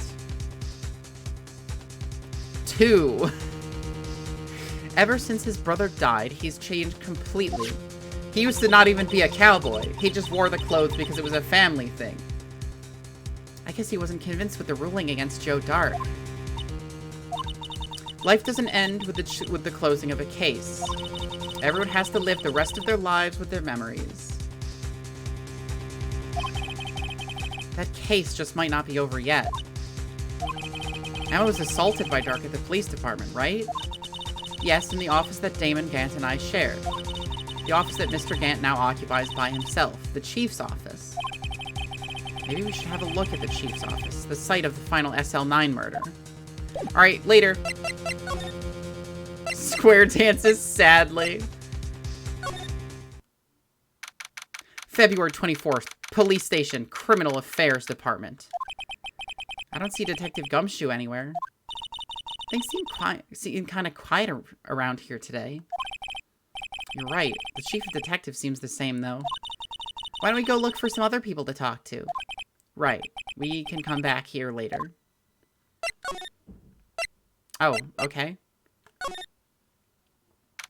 February 24th, Police Department entrance. Howdy, Bambina. Oh, Mr. Marshall. I never thought things turned out this way when I woke up this morning. Que sera, sera. You never know where life will lead you, eh, Bambina? Detective Dick Columbo Gumshoe. I should have known my luck had run out when old Billy dried up this morning. Billy? Must be his pet cactus. Say, where you headed? Just over to the prosecutor's office for a little interrogation. It's a voluntary appearance, but we all know I won't be coming back. Sorry, but you can't go in the evidence room today, partner. But Mr. Marshall, why did you do it? Why do prospectors head west? If ever there was a case I needed to know the truth about, it was that one. Before you turn yourself in, Mr. Marshall, would you mind telling us exactly what happened? Looks like I won't be getting a steak lunch today.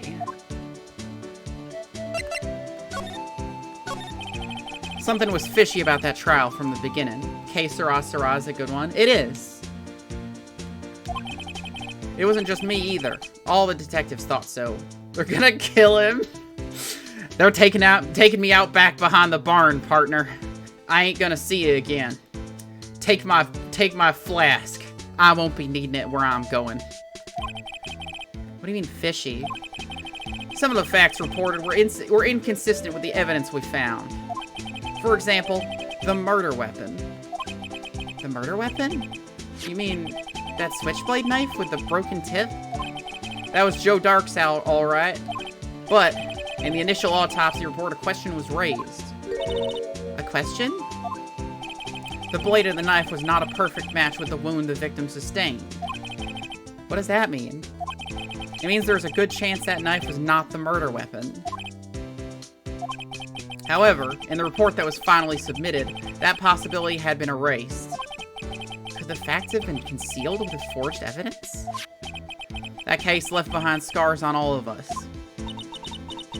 It means bazinga. The scars that the SL9 incident left behind. I got the looks, but he got the brains. He was one of the best prosecutors around. Why did he have his switchblade knife on him in the police station? Well, you just let people carry whatever you want everywhere. Like, Phoenix is carrying around a backpack of evidence at all times. I just made detective when it went down. It was our first case together. How old was he, your brother? He was 27 at the time. He was awarded the highest honor that very day. The highest honor? You mean the King of Prosecutors? I knew it. What are you looking at me like that for? That's an honor for a prosecutor. Mr. Marshall must have really been close with his brother. The day the SL9 incident took place, that wasn't the same day as... That's right. It was the day of the evidence transferal. Interesting. It was drizzling that morning, and by nightfall there was thunder. I can't believe 2 years had gone by already. I tried to steal the evidence so the case wouldn't die. Apparently someone tried to stop you. Detective Goodman was murdered, and the evidence locker was empty. There was something going on behind the scenes in that case. We all knew that later. Every detective involved in that investigation, save one, was taken care of. Miss Starr was fired, and I was demoted and boxed away in a tiny room. What about Detective Goodman? If they did something to him too, the commissioners would get suspicious. Nah, they were careful enough not to be too obvious. They? Who are you talking about? Don't get upset, Bambina. I mean Damon Gant and Lana Skye. The investigation lead, Damon Gant, and his second-in-command, Lana Skye. There wasn't a person on the force who hadn't heard of that duo. That case was the biggest step in both of their careers. The shadow government. After the case ended, Lana transferred to the... Oh, that's Phoenix. After the case ended, Lana transferred to the prosecutor's office, right? Yeah. Damon Gant, the new chief of police, arranged for that to happen. She's never been the same since she left. Everyone who knew her said so. Chief Prosecutor Skye was totally different when she was a detective. Now that he mentions it, Emma said something like that too. Tell me, what happened to my sister?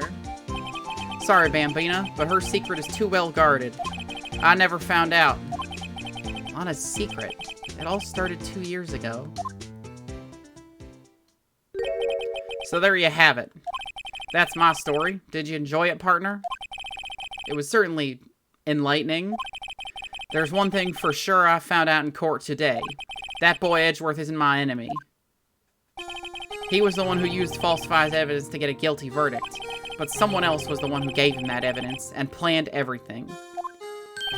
That someone is Damon Gant. Don't believe me?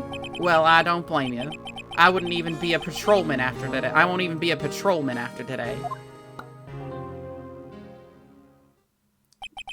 Oh my god. He's just been sucking on the bottle this whole time. This is the first time he's actually taken the cap off. Jesus Christ. Too bad I won't be around to work with you when you become a real scientific investigator. Adios, Bambina. And thus he faded into our memories. Wait, we have to go to the prosecutor's office to get to the chief of police's, fucking, place? No one's here today. Not even Miss Starr. Everyone's probably busy looking at what exactly went down in the evidence room. That must be where the detectives are. But we proved in court today that on the day of the crime, no one was murdered in the evidence room at 5:15 p.m. Yeah, I thought we were finally making some headway in our case. For your crime, Officer Marshall, you will be banished from this dimension. Be unmade. And then he fades out. But instead, it looks like we just ended up making Lana look even more guilty. Hang in there, Lana. I've got to find all the answers by tomorrow.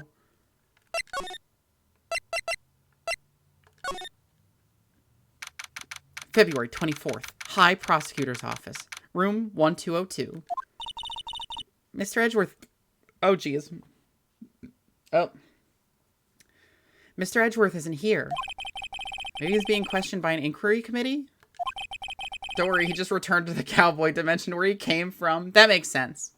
He took a real beating in court today. You know what? The idea that Marshall was isekai'd into our world is insane to me, but I love it. Yeah, with Lana admitting to falsifying evidence 2 years ago, I guess we'll just have to come back later. Okay, how do I get to the fucking...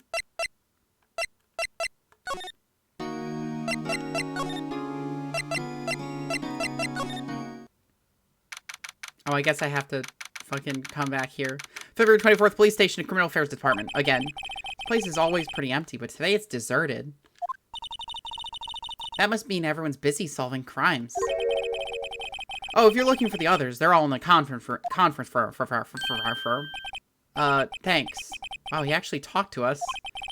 With the chief prosecutor saying what she did and the decision about what to do about Mr. Edgeworth, not to mention our statement to the media in tomorrow's trial. There's more chaos going on than Thanksgiving and Christmas put together. I think festive is the word used for those. Sir, we'd like to have a look around Chief Gant's office. Just use the connecting hallway to the other building and take the elevator to the top floor. Really? You mean it's okay for us to go in there? I mean, we aren't police officers or anything. Hey, you're right. You can't go in there. It's off limits. Emma, what the fuck? You don't just say that. Now I see where Detective Gumshoe gets his unique charm. Well, what are we waiting for? Let's head to the chief's office. Later, bitch. Jesus Christ, I forgot that this is what his office looked like. Holy shit.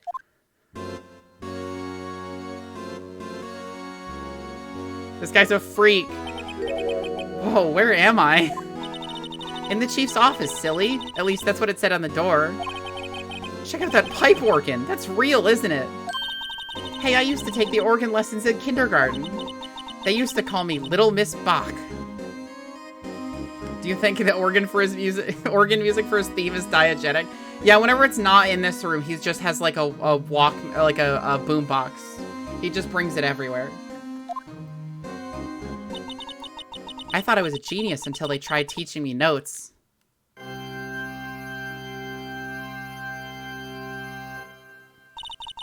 I never could remember where C was. It's in the middle.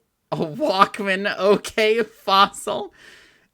Look, you think Damon Gant is carrying around a fucking MP3 player? Like, come on.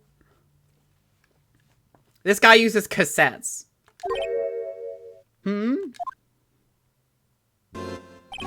Oh, it's you two. Chief Gant. He put that paper he was reading in his desk. It's 2001, so probably not. So, Righto, have you been swimming lately? He keeps threatening to drown me. Also, I don't know if the swimming is, like, in reference to his beard being a seashell, but, like, whatever. No, I haven't. I've been kind of busy lately. I can appreciate that. I've had my hands full, too, with Mr. Marshall's misconduct and Lana's provocative statement. Provocative statement? Oh, you mean about the forged evidence? 2 years have passed since that incident. My, how time flies. See that big picture on the wall over there? See the extremely obvious, like, huge spear on the suit of armor, and the full fucking like thing of the vase you found. You see that? Yeah, both of those very clearly visible in the picture. Also, there was a sword on this King of Prosecutors one, and I don't believe there is one anymore. So that's a picture of Lana, Neil, and me. So this is Mr. Marshall's brother, Prosecutor Neil Marshall. We took it to commemorate our work. We took it to commemorate our work together. Something's not right with this picture. I can't quite seem to put my finger on it though. It's a lance, you fool. It is a spear. Fuck you. It is not a lance.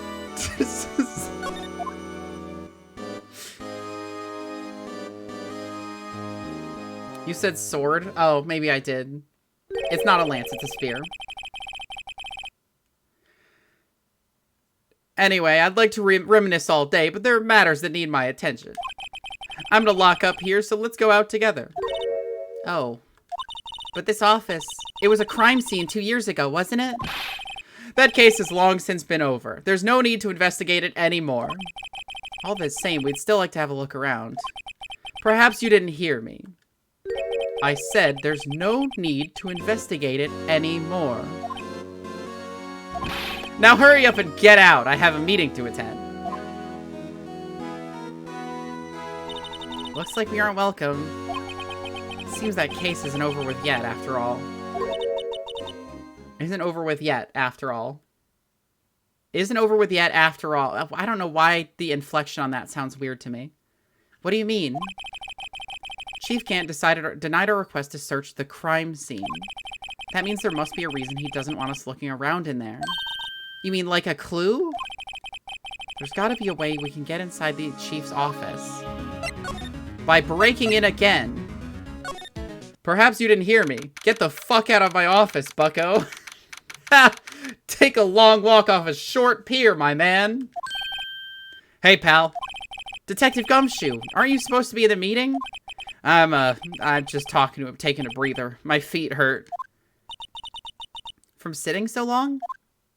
Actually, from serving everyone coffee. Sounds like Detective Gumshoe's still out of the loop. Say, have either of you seen Mr. Edgeworth? Edgeworth? No. Why do you ask? He's under fire from both the police department and the prosecutor's office. It's almost like the battle's between you two in court. That sounds serious. Is it because of what my sister said? That's basically what it all boils down to. Had falsified evidence 2 years ago. Now Mr. Edgeworth has the whole world after his blood. Yikes. But why would Edgeworth be blamed? It's not like he knew the evidence was forged. Lana Skye's the guilty party here, isn't she? Regardless, a prosecutor's responsible for the evidence they present in court. Not only that, but as you know, there have been a lot of rumors going around about Mr. Edgeworth. It's the first PB&J I've had since I was 11. I had a PB&J before stream because I was hungry. PB&Js are good. They fill you up for a while. They're excellent pre-stream food. His amazing talent as a prosecutor has kept him safe from those who didn't like him. But now with this, are there really so many people who hate him? In our world, only those with talent rise to the top. Mr. Edgeworth not only has that, but he's young. There's no better recipe I know of for making enemies. Hey, Dick! Keep up the good work! Yes, sir! Let's go out for lunch again sometime. My treat! Yes, sir! You gotta take me back to the joint sometime, okay, Dick? Yes, sir! It seems you don't have any problems with enemies. That was Phoenix, damn it. Yeah, well, I'm careful not to stick out. Anyway, I'm a bit worried about him. Under all this pressure, I'm afraid Mr. Edgeworth just might crack. Actually, I took a look at the file earlier while the coffee was brewing. He seems genuinely concerned for Edgeworth. Well, did you find out anything? The only evidence Dark left behind was during his final attack. His final attack? You mean when he killed Prosecutor Marshall, who was trying to protect some girl? Me? Seems Detective Gumshoe never realized Emma was the girl, despite being listed as a witness in the file that he read. He might crack like an ass. But you get it? Do you get it? Do you get it? That's when he left the most incriminating evidence of all. Well, what is it? Oh, let's see. I think it has something to do with the murder weapon. Oh, I forget. It's all written somewhere in here, okay? His powers of recollection never fail to impress. Me too. Maybe we should show him the murder weapon. It might jog his memory.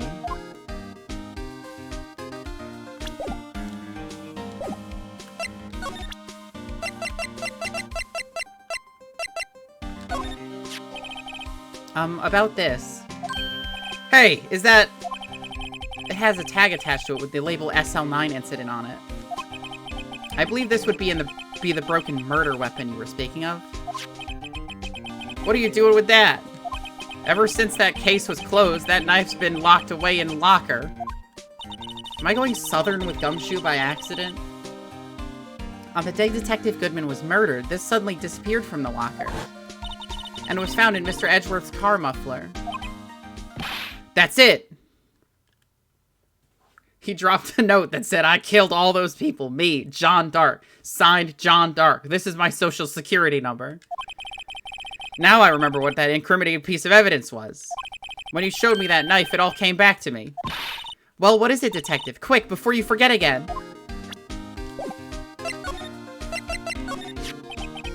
This knife. It was Joe Dark's, wasn't it? That's right. We traced it back to the store he bought it at, plus it had his fingerprints on it, too. But no one actually witnessed him using it to murder anyone, right? That's where his luck ran out. When you take a good look at the knife, you see it's broken. You don't have to take a good look to notice that. Well, yeah, well, anyway. Take a guess where the broken off tip of the knife was found. That's what did him in. Where was it? The victim, Neil Marshall, was carrying it inside his own body because he was stabbed. It was found deep inside the stab wound. Did it match Dark's knife? You bet, down to the last fiber. There are not fibers in... Never mind. That's pretty conclusive.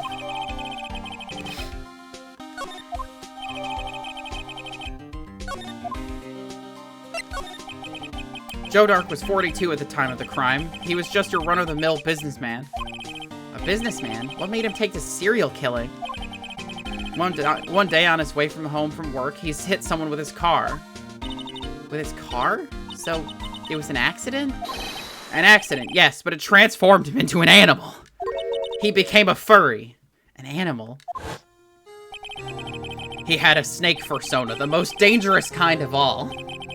Oh shit, it was scrolling automatically. A kid walked by just then, so he killed him too. Jogger came upon the scene and was killed as well. Finally turned himself in. What the fuck? Seems he was a pretty careless animal. Of course, this is all conjecture. There wasn't a single shred of evidence. So he turned himself in? Yes, but in the middle of his questioning, he fled and murdered his final victim. Prosecutor Marshall. Imagine a serial killer that killed all of his victims in one day. That's fucking crazy. That crime was witnessed by someone too, but luckily Dark was arrested on the spot. It's a good thing that last witness wasn't killed. That last witness? aka Emma. Well, there you have it in a nutshell. That's all I know. Can I ask you one more thing? What is it? If it's money you need, you should ask Chief Gant. It's not money, but it does conserve the chief. His office is a crime scene, right? It's where Prosecutor Neil Marshall was murdered. The chief's out now and his office is locked, but we'd like to have a look around if that's okay. Well, any detective's ID card can unlock the door. I want to see that chain of murders just go on and on in more insane circumstances. Yeah, they like list more and more and more until it's like clear he killed like 500 people. What, really? But if I let a civilian in there, I'd be charged with a breach of trust. Breach of trust? Simply put, I'd be canned. Oh. Sorry, pal. I don't plan on getting fired because of you. How about this ID card? It was Detective Goodman's. That won't work either. The data was deleted the day he died. Oh. So in other words, Gumshoe is our only chance of getting into that office. All we have to do is get Gumshoe fired. Easy. I wonder if there's something we could show him that would make him change his mind. Like this picture I took. Damn, his kill streak was legendary.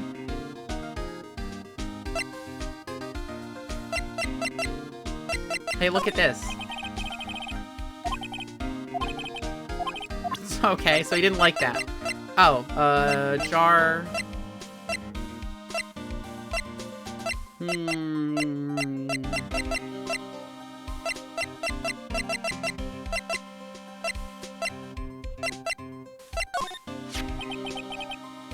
About that jar, I think I've seen it before somewhere. Somewhere. Or maybe it's just one of those memories people have from previous lives. And then Dark finally got the tactical nuke and wiped the map. You're going super southern with Gumshoe, by the way? I know! I can't stop it! Help!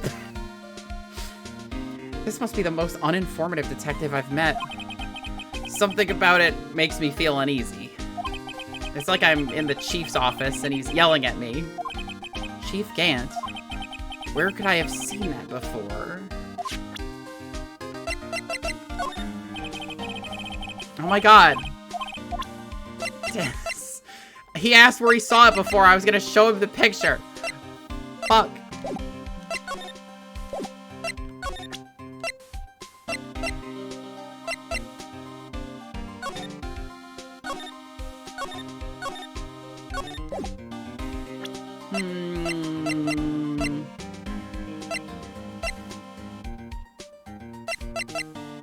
Oh.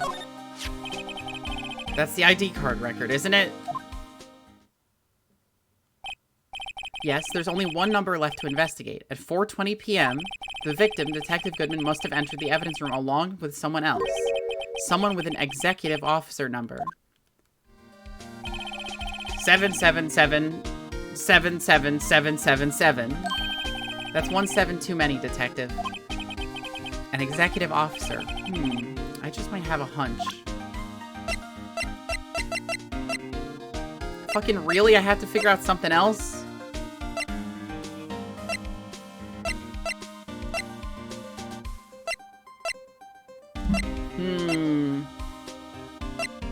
Now can I show it to him?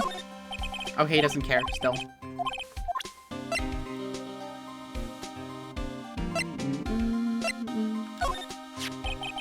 I've been studying up on those files. There's nothing wrong with Mr. Edgeworth's presentation. To think people are accusing him of injustice. I, for one, ain't buying it, pal. You're looking into the case of Mr. Edgeworth? Yeah, it was a pretty big deal when it was going on, you know. After all, a serial killer was on the loose. But Lana was pretty clear in her confession. She forged evidence in order to prove Joe Dark guilty. Oh my god. How many fucking things do I have to... Oh my god.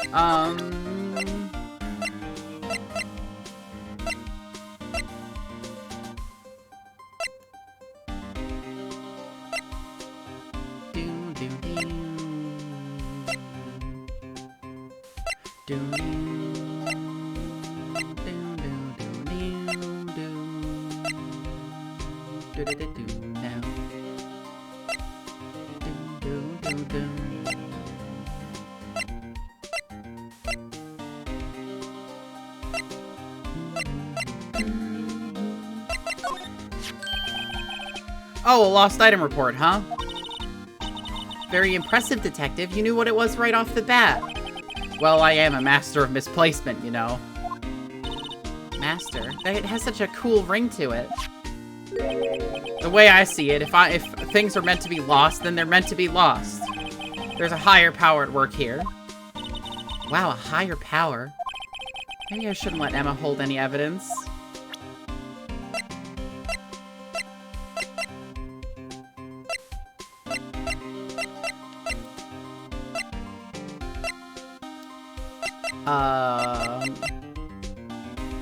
I'm truly lost. I'm just gonna start showing him everything. Oh, I did the files already.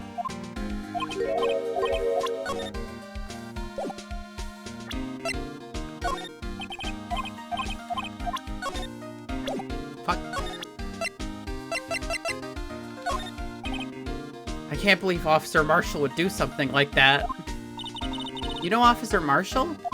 Of course I do. He was like a mentor to me. When I first started out, he even gave me a small cactus. Really?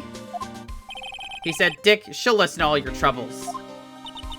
Note to self, Detective Gumshoe talks to a cactus. Hard to believe he's just a patrolman now. Someone ought to trade places with him. What? Why are you looking at me like that? No locker can be opened without a fingerprint match. Besides, there's no reason for the murderer to touch his own locker. Hey, wasn't your locker the one with the blood on it, Detective? The handprint of the real murderer's gloved hand, without any fingerprints. Shh! If you come to arrest me, you'll defend me, won't you? If that happens, I think you'll do better pleading with Edgeworth.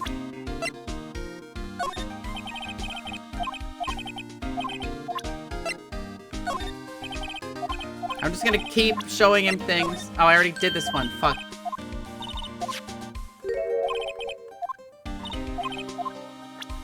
Fuck. Oh, right. Gant's request. He doesn't care. Okay, cool.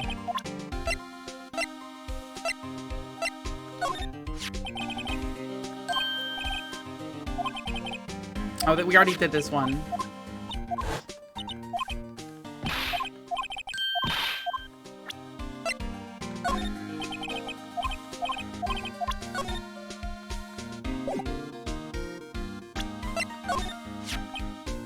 That's the photo Miss Starr took. Anything you can tell us about it? That Miss Starr is quite the lady. Why, I remember it was the winter. I was 16. She was the only one who ever got me to talk about what happened. 16? That's how old I am now. I wonder what happened. I wonder if Detective Gumshoe wore a trench coat in high school too. Nope, nothing.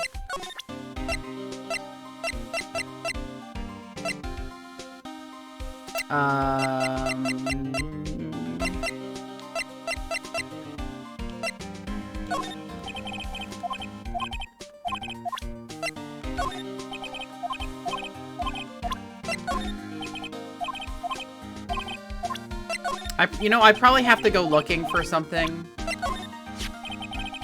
This guy almost made us lose the case today. What are you talking about? He was guarding the bloodstain on that evidence locker with his life. That's more than you can say about most officers nowadays. It would have saved us a lot of trouble if he hadn't guarded it so well. I have to admit, he's right, though. Thanks to the Blue Badger, we were able to prove another possibility today. Look, he made us another smiley. Look, Phoenix made a smiley face. He made a little smiley face. Gumshoe helped. The possibility that another murder took place prior to 5:15 p.m. Found in Mr. Edgeworth's car, stabbed with Mr. Edgeworth's knife, huh?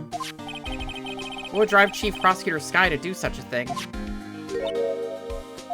Well, wait, I mean, sure, of course someone else really did it. Someone who must have a grudge against Mr. Edgeworth.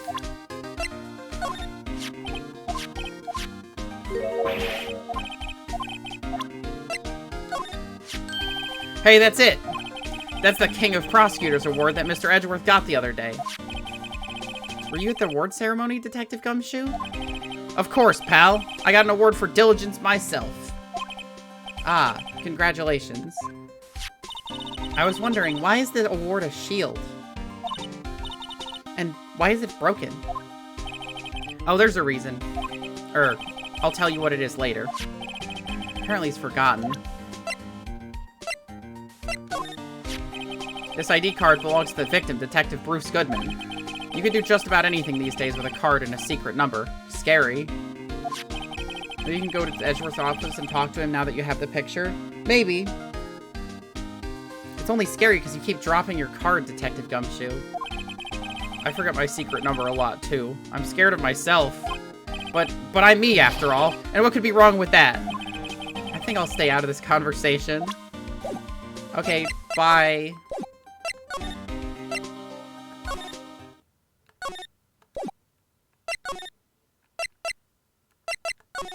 That's not where we need to go.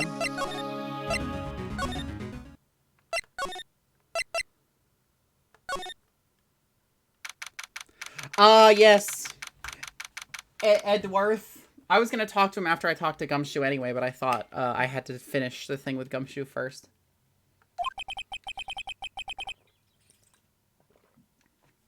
I wonder if Edgeworth is back yet.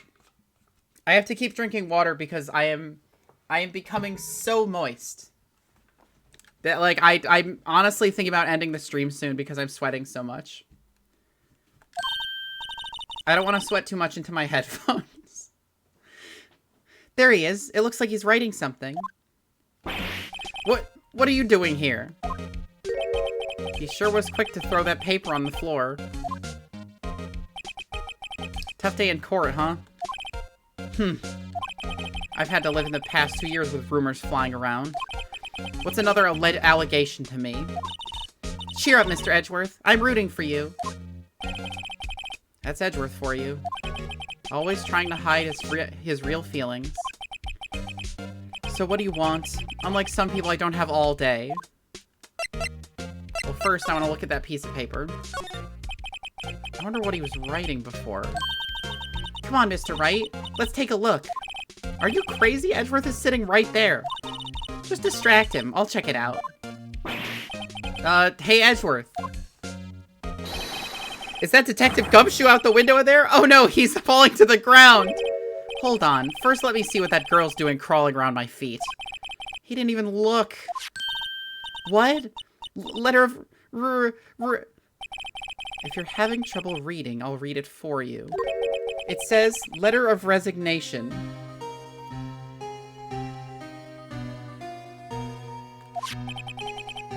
Resignation? Edgeworth, you don't mean... I'm tired, right? I feel as if something inside me has died. But, Mr. Edgeworth, none of it's your fault. I know the path I've walked. You don't need to tell me.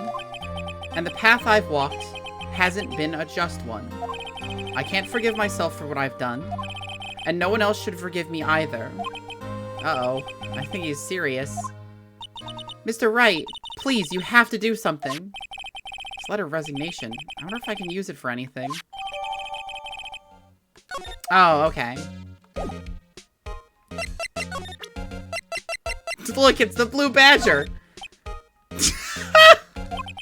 Right? Please, I'm the prosecutor on this case. You don't expect me to sit here and discuss the case with you over a cup of tea. I'll pass on the tea. Just tell me about the case. Mr. Wright, Mr. Edgeworth just told you no in a very stylish manner. Whose side are you on anyway? Maybe if I just show him my best evidence, I can get some reaction out of him. This picture was hanging on the wall in Chief Gant's office. Prosecutor Neil Marshall. He had just started making a name for himself. Looks like this was taken when he received the King of Prosecutors trophy. Speaking of that, there's something that bothers me. Yes? The trophy Mr. Marshall is holding. It's a little different than yours. Yes, you're right. Ah, I remember now. Remember what? That was what the official prosecutor's trophy looked like until 2 years ago. There's a story behind its design. A story? Sounds interesting. Would you mind telling it to us? It's simple, really. Contradiction. That's what the award's based on. Oh, there's like a lot. Okay. There's no excuse for what I've done. 2 years ago, I used false evidence to obtain a guilty verdict. That's what it all breaks down to, and nothing I can do can erase that fact. But you didn't know, did you? I mean, that evidence was falsified. The police department and the prosecutor's office share a bond of trust. If that bond is broken, we stand to lose everything.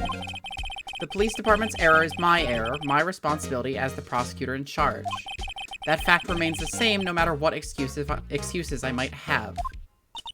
Mr. Edgeworth, I take pride in my work, so tell me why. Why has it all come to this? Even Edgeworth can't keep this kind of emotion bottled up. Are you up for the trial tomorrow? First last year's trial, and now this one. It seems all you do is worry about me. To be honest, you're getting on my nerves. But Mr. Edgeworth, you can't just walk out on the trial. Tomorrow's the last day. It's too late to change prosecutors. I'll bet that's what my superiors are banking on. I never thought that case would come back to haunt me like this. What do you mean? The list of evidence, it seems too short. Most lists run twice as long. It's only half as long as most lists? That's odd. After Neil Marshall was murdered, I became prosecutor for that case. I may not have been part of the investigation, but I knew what I had to do. Use the evidence I was given to prove the suspect guilty. That was really the only thing on my mind at the time. Say, we just saw a picture taken around that time. That picture, something seems strange about it. Could you tell us again about what happened that day? The day Detective Goodman was murdered? You were participating in a ceremony over at the station, right? I've never cared for ceremonies, but I had to attend that one. Because you were awarded this? Those receiving awards can't exactly skip out on this ceremony. Not true. I finished up at the office that morning and then drove over to the police department. You finished up at the office? Yes, just odds and ends, clerical stuff. I didn't plan on returning to the office that day. That is, until I was asked to take something back. Take something back? This. Oh yeah, Chief Gant asked you to hold on to that, didn't he? Yes, it was a piece of evidence in a case that was closed half a year ago. He asked me to bring it back to the prosecutor's office.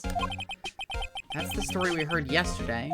So you came back here to the prosecutor's office because the chief asked you to? That's right. This award originates from an ancient Chinese tale. In Chinese, the word contradiction is written with 2 characters. The first means halberd, and the second means shield. Have you heard this story? Me? Oh, sure. Everyone knows that. Why don't you tell it, though, for Emma's sake? Very well. Very clearly not a halberd. Long ago in the kingdom of Chu, there was an arms merchant. One day, he presented the king with 2 items. The first was a halberd he claimed could slice through any shield or armor. The second was a shield he claimed could withstand any weapon. Wait a minute. The fucking objection. Those claims contradict each other. Very perceptive. But then again, you've heard this story before, right? Anyway, as you mentioned, the very descriptions of these items discredit them both. When the king pointed this out, the merchant was left speechless. And thus, the Chinese word for contradiction was born. Oh, I see. So the chipped shield and the broken knife symbolize... Precisely so. They symbolize the merchant's items. The ancient tale ends with the merchant at a loss for words, but it's in our nature to pursue matters to their conclusion, even if it results in something as ugly as this. Wow. Thanks, Mr. Edgeworth. I learned something new today. That's funny. If that's so, then why were you only given a shield? You'll have to ask Chief Gant. 2 years ago, he had the halberd part of the award abolished. Chief Gant.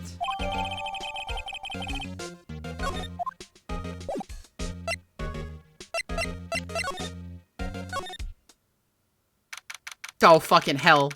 Someone's gonna talk to me. Excuse me.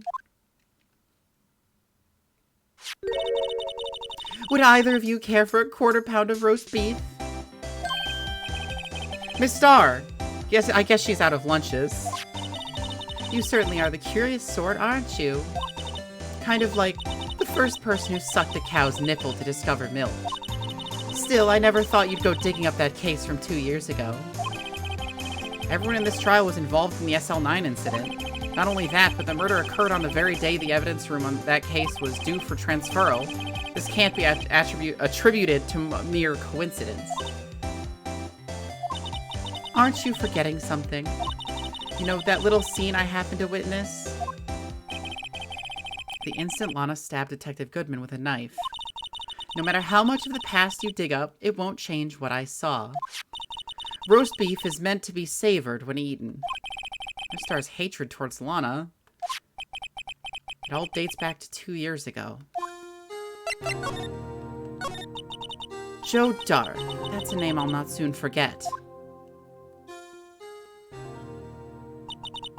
We trailed him for half a year. Oh, the pressure. Still, I don't think I was ever more alive than I was then. Those days were steamier than a bowl of hot gravy. Poor old Jake Marshall, though, must have been going through hell. You mean because of his brother's death? They were close, those two. After Neil died, something took over Jake. He became obsessed. Seeing Jake like that made her all the more desperate. Her? Lana Skye. My sister. The best of the best were put on that SL9 case. Of course, they were led by the legendary duo. Lana and Chief Gant. That legendary pair was the reason we were able to keep up our investigation. That's why we were so shocked by how it turned out. You mean with the forging of the evidence? Don't get me wrong, Joe Dart got what he deserved. Still, it was obvious the evidence produced in court was being manipulated. Items our team never found would suddenly appear, while other items were kept secret. But you don't have proof that anything illegal was done. I'm proof enough of what happened. After that case, all of us save Goodman were relieved of our duties. Most without even so much as an explanation. Then Lana Skye transferred to the prosecutor's office and became chief prosecutor. Lana always wanted to be a prosecutor. Nothing's quite as simple as it appears. Huh? Lana Skye was merely being used as a pawn. That's my take on the matter. She was being used? Damon Gant and Lana Skye.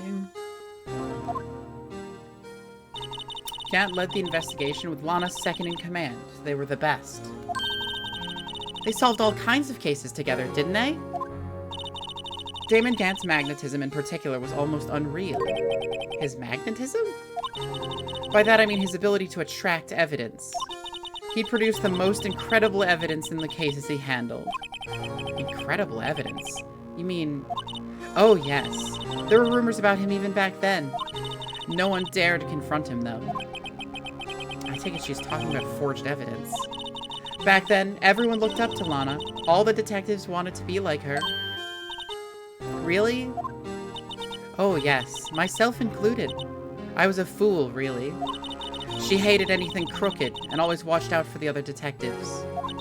That's why she was so concerned for Jake. Mr. Marshall? When Jake's brother was murdered, she felt as if she had lost her own brother. If it wasn't for her, I don't think Jake would ever have recovered from his shock. That's what makes it all the more infuriating. Miss Starr. That's why I'll never be able to forgive her. Why did she have to turn so cold after that? Lana transferred to the prosecutor's office 2 years ago, didn't she? Yes, thanks to Chief Gant's powerful influence. Chief. That's right. Having solved the SL9 case, his position as chief was secured. There was only one thing left for him to control. And then no one could stand in his way. The prosecutor's office. What? You mean, that's why Lana was transferred? If he could control the chief prosecutor, he could control the prosecutor's office. That must have been his goal all along. But how could he control Lana? I don't know, but one thing's for sure. Ever since that case ended, she's never been the same. It's only logical to conclude there must have been a reason for her change. At last, I'm finally getting close to the bottom of this ugly mess. Thank you, Miss Star. You listen to me, Rookie. It takes more than just ingredients to create fine cuisine. I hope you turn out to be a better chef than I've been. Later.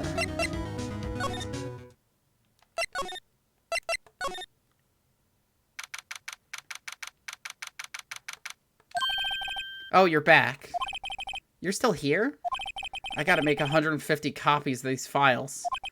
Brewing coffee, copying files. I'm turning into a regular DJ. You're a DJ as well? If I'm not mistaken, I think he means desk jockey. Oh, that DJ. I gotta admire your persistency, but my answer's still no. I'm not letting you in the chief's office, period. It'd be my neck on the line. That office is the last crime scene in the SL9 incident. I have to take a look in there. There's got to be something we can do to make the detective change his mind. Like this? What's this crumpled up piece of paper?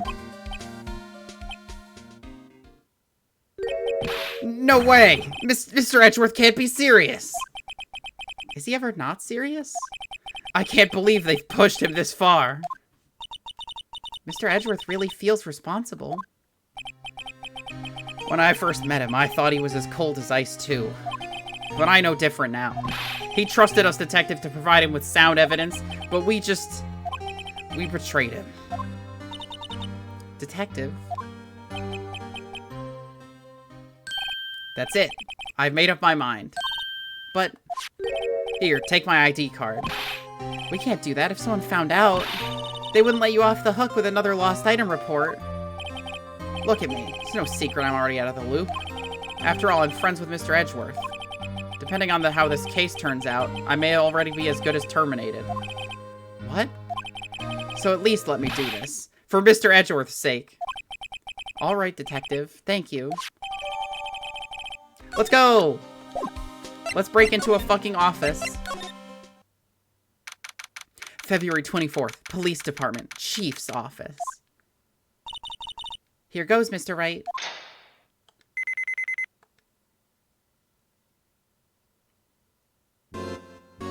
Who is playing that organ? If he's not doing it, who's doing it? We're in. If anyone finds us now, Detective Gumshoe's a goner. If that happens, I'm counting on you two to bail me out. Ah! Fucking slaps him. Sorry, I thought you were a ghost.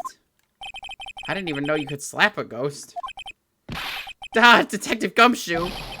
What are you doing sneaking up on us like that? I wasn't sneaking. I was just worried something might go wrong. So I came too. If you're here, then what's the point in giving us your ID card? Gumshoe's ID crushed and rendered unusable in pocket. Huh? Hey, don't do that to my card! Smashed. Mangled. I hardly ever get a chance to come in here, so I figured I'd have a look around myself. Besides, we're all in this together now. You really do want to get fired, don't you? Not if we're lucky. Now come on, let's see what we can find out. I've got a bad feeling about this.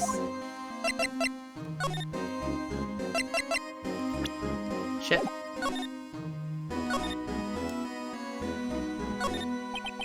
This is the real deal, isn't it? This armor and these weapons?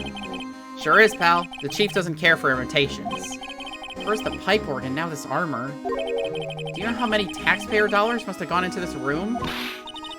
What? You mean we're paying for this? That's it. I'm not paying 1 cent of my taxes. Fuck yeah, Emma. You don't have any taxes to pay. Shh. Be careful what you say. Who knows? The chief may be hiding in this armor as we speak. I don't think he'd fit in there. Even if he did, he'd never be able to get back out. Cut it out. You guys don't know how scary that guy can be.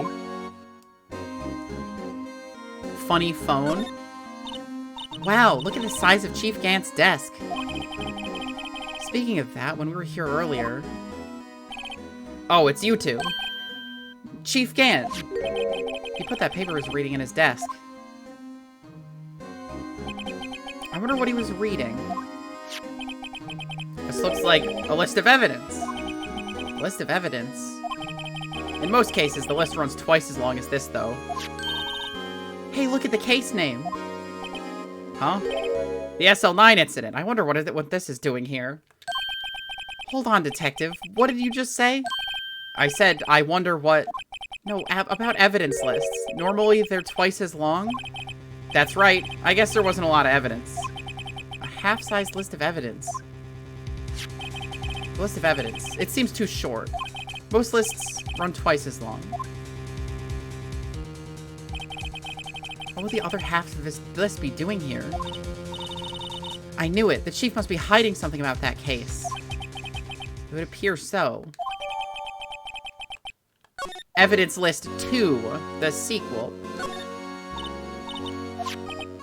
We found this inside the drawer. Better look a little more into this. Alright.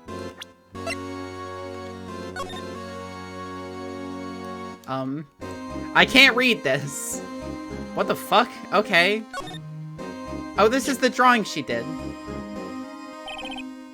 I wonder what this is. It looks like someone drew some kind of sketch here. What is it? Did you find something? I can't make it out. I better keep quiet about it for now. Why? Huh? Oh, it's nothing. Why are your eyes moving about like that, Mr. Wright? I better not forget about this picture. Funny picture.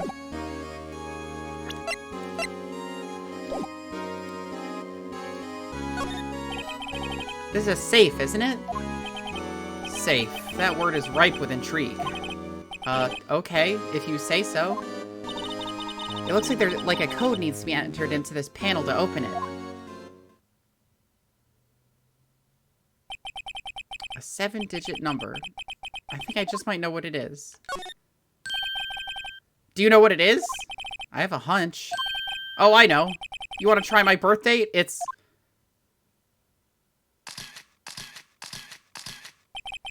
I have a better idea. Here goes nothing.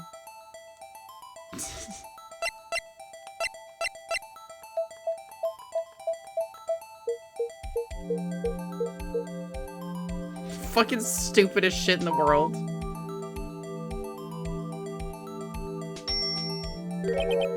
Bingo. What number did you enter? Whose birthday was that, pal? 7777777. The final ID card number on that record. What? The number of the mysterious executive officer who entered the room that day. You mean 7777777? That's the ID number? I think you're 1 7 shy this time. This can only mean one thing. That's Chief Gant's ID number.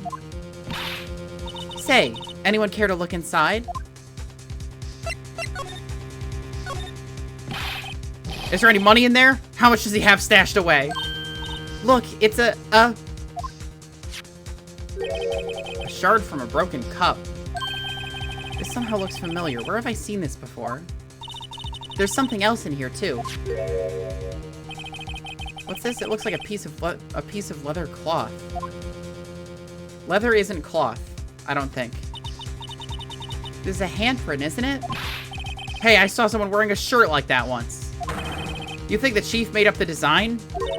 I don't think so. Oh, well, it was just a thought. Is that it? Is that all that was in the safe? Apparently so. It's empty now. A piece of cloth with a handprint on it, and a broken shard from a cup.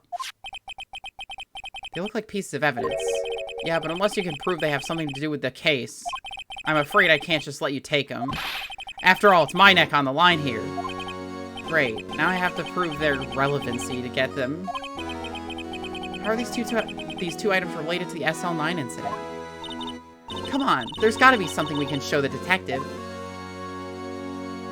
Okay, fine, Jesus. First one.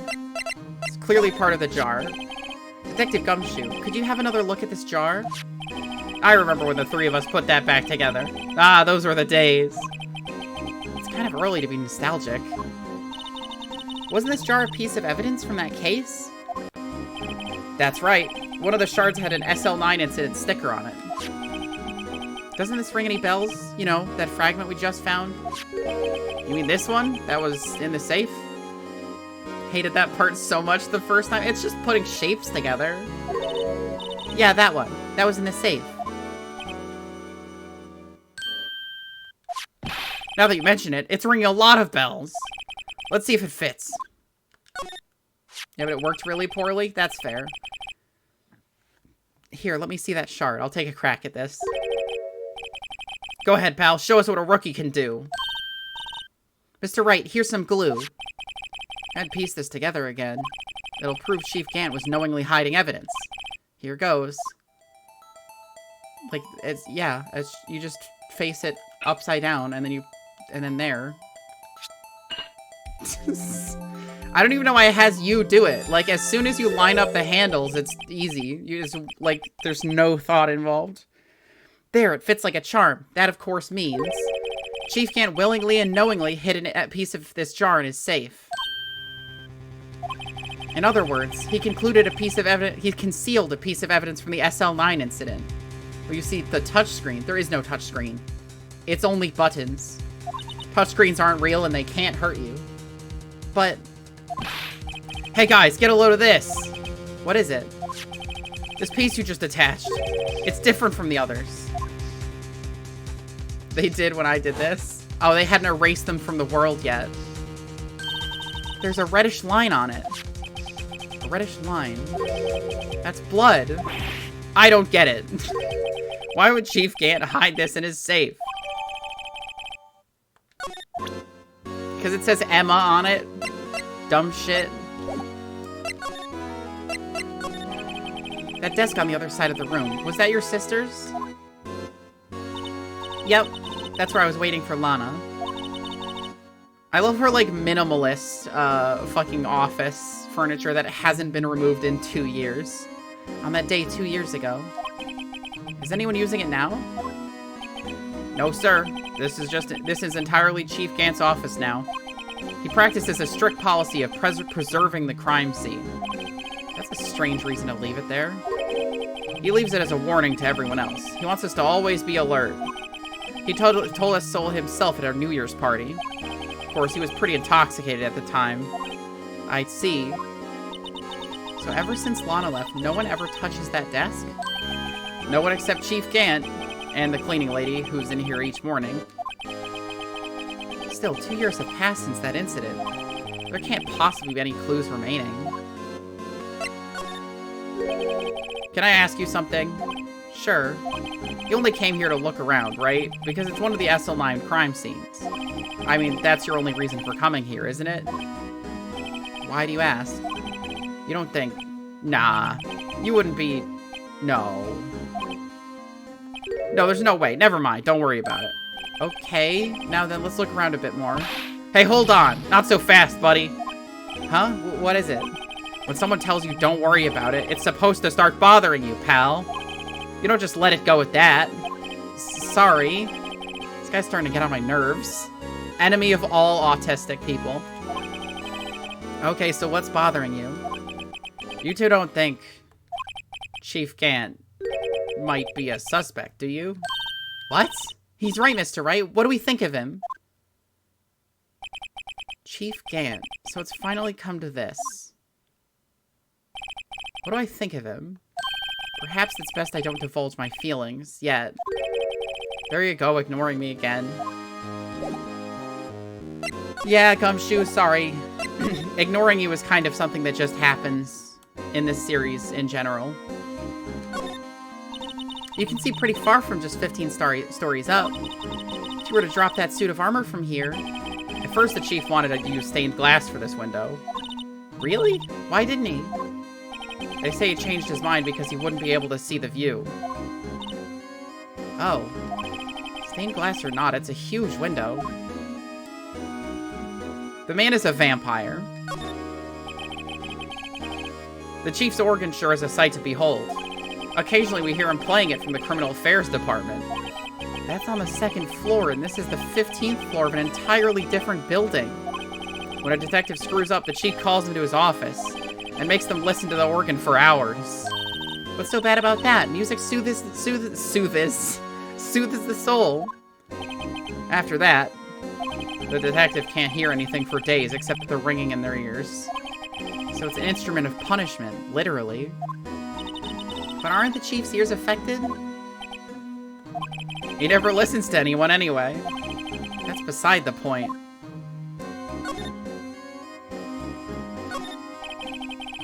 These shelves are mostly empty. Lana must have cleaned them out when she was transferred over to the prosecutor's office. There's a small picture frame on the left shelf. Hey! This is when Lana and I went to that theme park.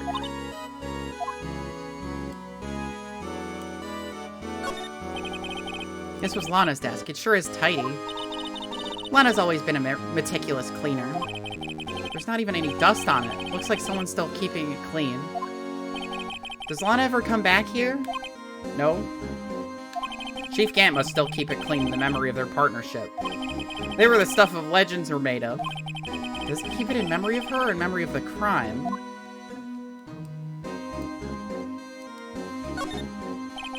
Look at that giant window. Makes you want to crash through it and jump outside. This is the 15th floor? I know, I was just saying. Saying what? Ever since making Detective, I always dreamed about doing something like that. Defenestrating myself. Note to self, Detective Gumshoe has a lot of dreams. So long as he doesn't go crashing through that window. Preach, Gumshoe, honestly, when he gets fired. Don't say that.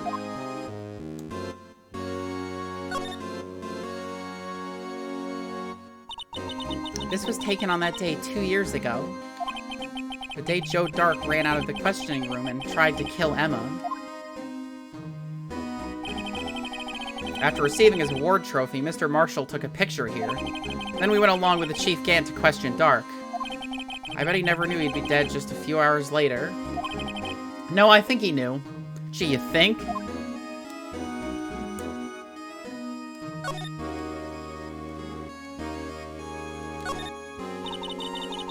This mark looks like some kind of flower. Word is, it's designed after the insignia on the prosecutor's badge. Prosecutor's badge? Yeah, like the one hanging from your collar. What? They have badges too? The design's supposed to portray the severity of the punishment system. Now that you mention it, it does look all pointy and kind of painful. Mr. Edgeworth never wears a badge. That's because he's a sharp dresser. A badge like that wouldn't go too well with his outfit. So sharp dressers don't need to wear badges? I guess everyone just kind of lets it slide. I don't see how that's supposed to signify severe punishment. Right. Let's check out the...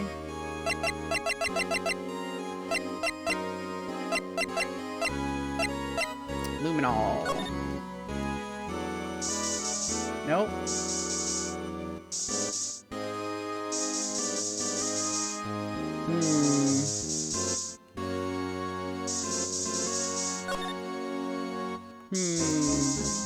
Aha!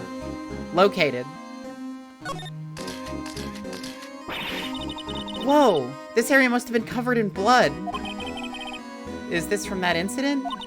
It'd literally be insane if you could detect blood 2 years later on a floor that is consistently cleaned. There is magic in this world. It must be when Prosecutor Neil Marshall was murdered. 2 years have passed, so the reaction's kind of dull. So a murder really did take place here.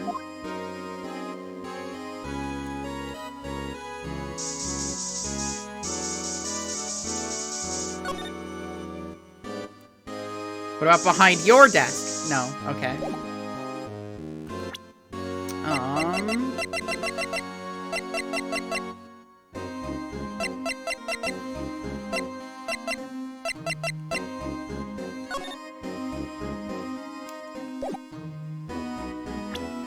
There's a second luminol thing?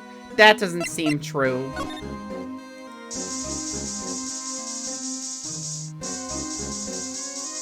That's impossible.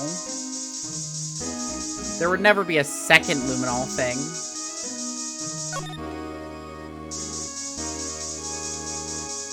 Fuck.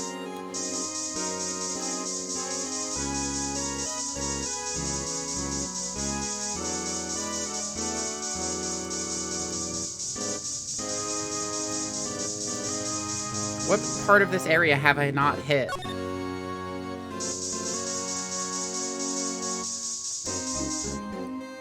I think you sprayed on it. What the fuck? Then how come it didn't show up? It should be on Gant's side. Okay.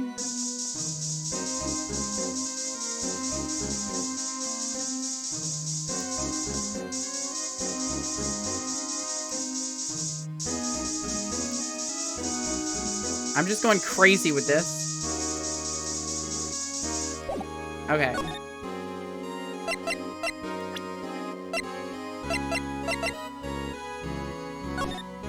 This is the thing with the drawing on it. Yeah.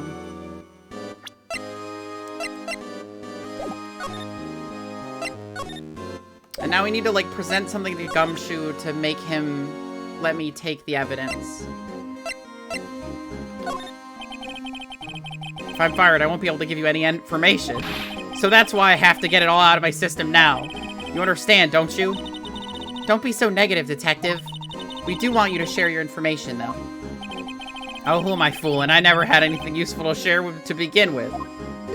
Ugh, got to stay positive.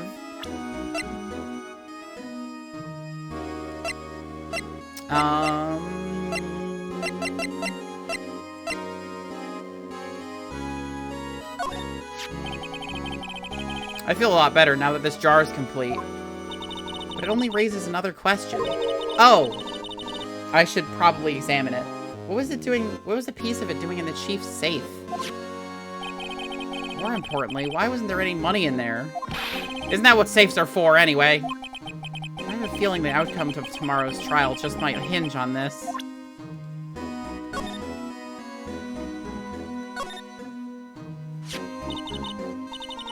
Hey, look here. It's hard to make out, but there's a dark red stain here.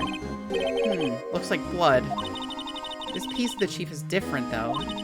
The bloodstains on the other pieces are just spots. But this one's a line. That is odd.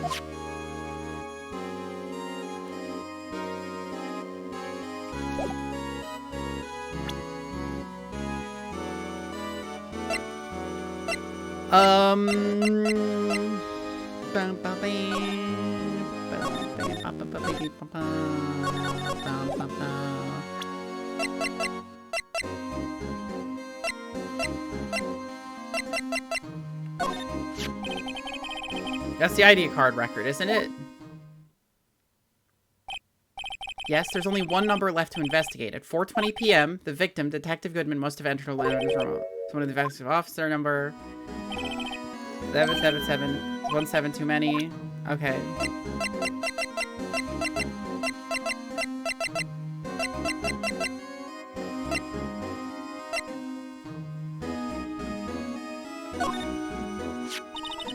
That's what the chief was reading before, isn't it? You know, when we first came in here, yeah, it looks like the right side of the form's been torn off. So Mr. Edgeworth's list really was only half of the whole thing. Something else is bugging me more than that. Take a look at the back of this form, pal. The back? I already did. Okay, let's talk to Edgeworth? Question mark?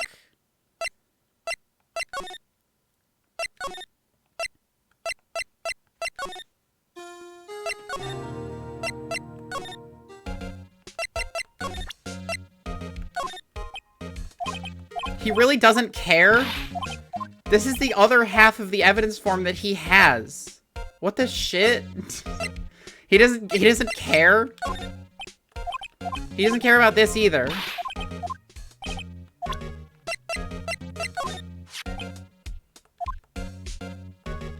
I mean, this is just a different shield thing.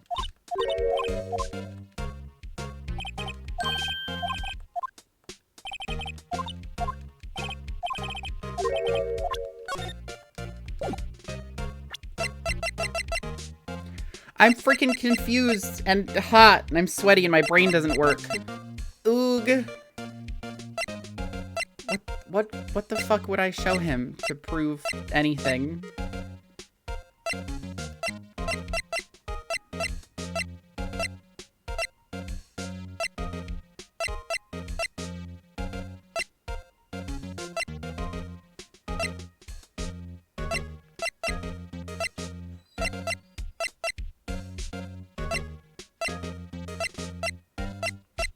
Like, it literally says a fragment was found in Chief Gant's safe. Like, he doesn't care. He also doesn't care about that. I think I just need to go talk to Gumshoe. I don't think there's anything to show him.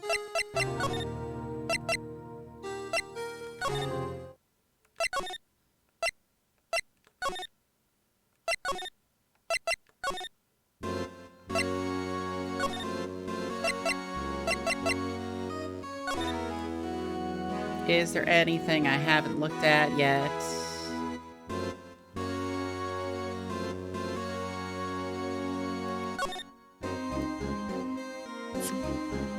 Oh my fucking god. I always forget to close Tumblr. And then people truly do send me things. Oog. Fucking... There we go. What else do we have here? People. It is always you.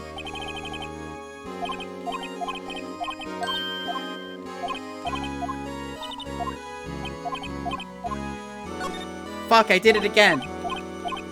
This time too. Yeah, I had to open the page to close it.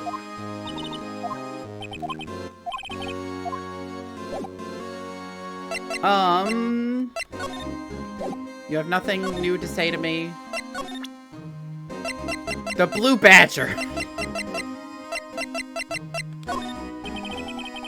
He doesn't care about this either. Oh my god, what does he care about? What does he even give a shit about?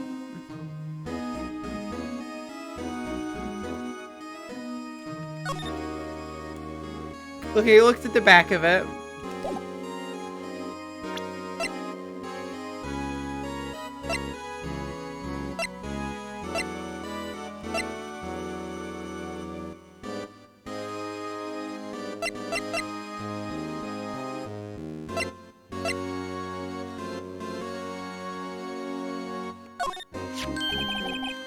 Yeah, this again.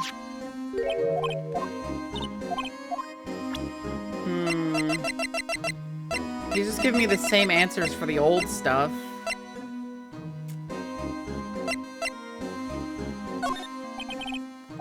Doesn't have anything to say about this.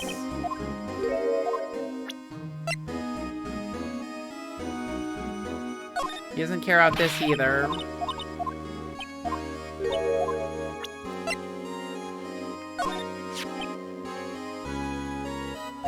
Nothing wrong with it. It's the same thing. What a hell. What a fucking hell.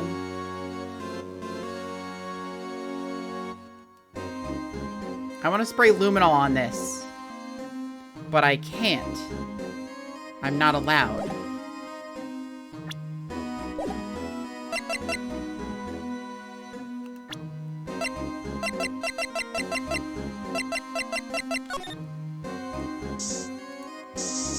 Luminol. You gotta help me out here, Luminol. We gotta find something.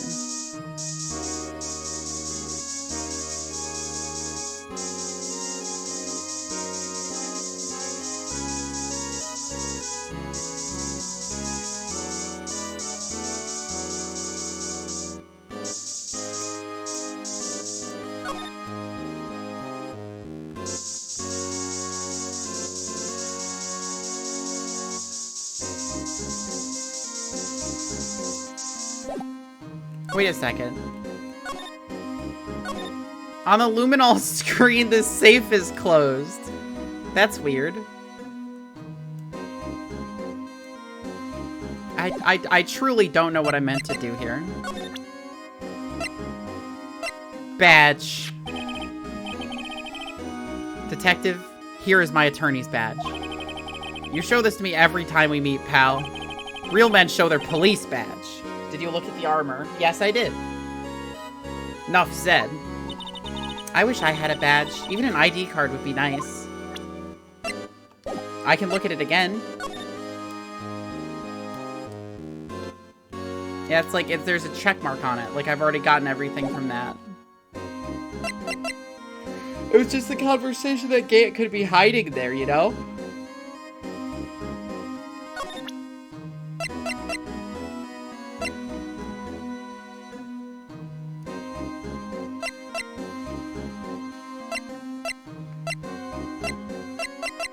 Look at this. I could check it. Detective Gumshoe, I'd like you to have a look at this. Hey, I know what that is. So you want to take some fingerprints? That's a great idea, Detective. Alright, go to town. Sheesh. What are you doing? Why are you sticking out your hand like that? Go ahead, take my fingerprints. It's not your fingerprints we want to take. Huh? Come on, this isn't the time. Come on, this isn't the time for jokes. I have examined this scrap of cloth from the safe. We haven't had the opportunity yet because I need to. That's what we're doing right now, it appears. We're talking about that cloth we found in the safe. Oh. Oh, I knew that. The one with the handprint on it, right? Sheesh, where's your sense of humor? Okay, Mr. Wright. Let's check for prints. Because there was no way to actually examine it. So I just had to show Gumshoe that I could take fingerprints, I guess. Then, once they've been absorbed into the prints, blow the rest away. What are you, my mom? I don't have to be told a million times. Alright, let's get this over with. Phoenix, you are a grown man. How about you calm down? It had a fucking handprint on you, didn't give him the fingerprinting powder? No! I figure, like, why would I need to show him the fingerprinting powder? Like, I wanted to take a handprint of it. I didn't realize I needed to go, here, Gumshoe, we have the capacity to take fingerprints. Oh, this is all smudgy. I gave it my best shot. This kind of result won't be any good for matching prints, will it? But it doesn't look like we'll get a clearer result from this print. Okay, let's try a different finger then. This one looks the clearest. Isn't that the same way you use luminol, though? Nope. You don't present luminol, you just spray it around. You just spray it everywhere. I'd like to use the luminol on some of the evidence, but I can't.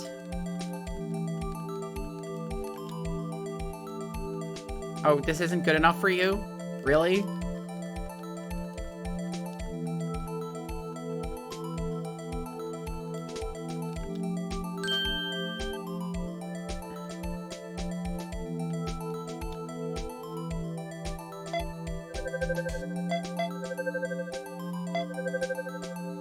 Damn. I don't know why I didn't, like, look at the comparison print. No, that doesn't match. Looks like we're out of clues. What do you mean we're out of clues this time? But it was inside the chief's safe. Right, along with that shard. So that means it has to have something to do with that incident. The one that happened right here in this room. She's right. We should check the fingerprints of everyone who was in here that day. The way I see it, there's a higher power at work here. You just have to have faith.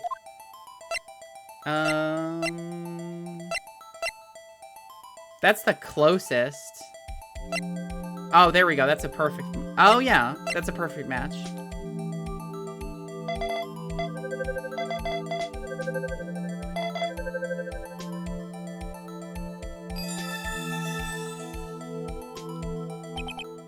No. How could this be? What are Emma's fingerprints doing here? Hey, you found a match? Whose fingerprints were they?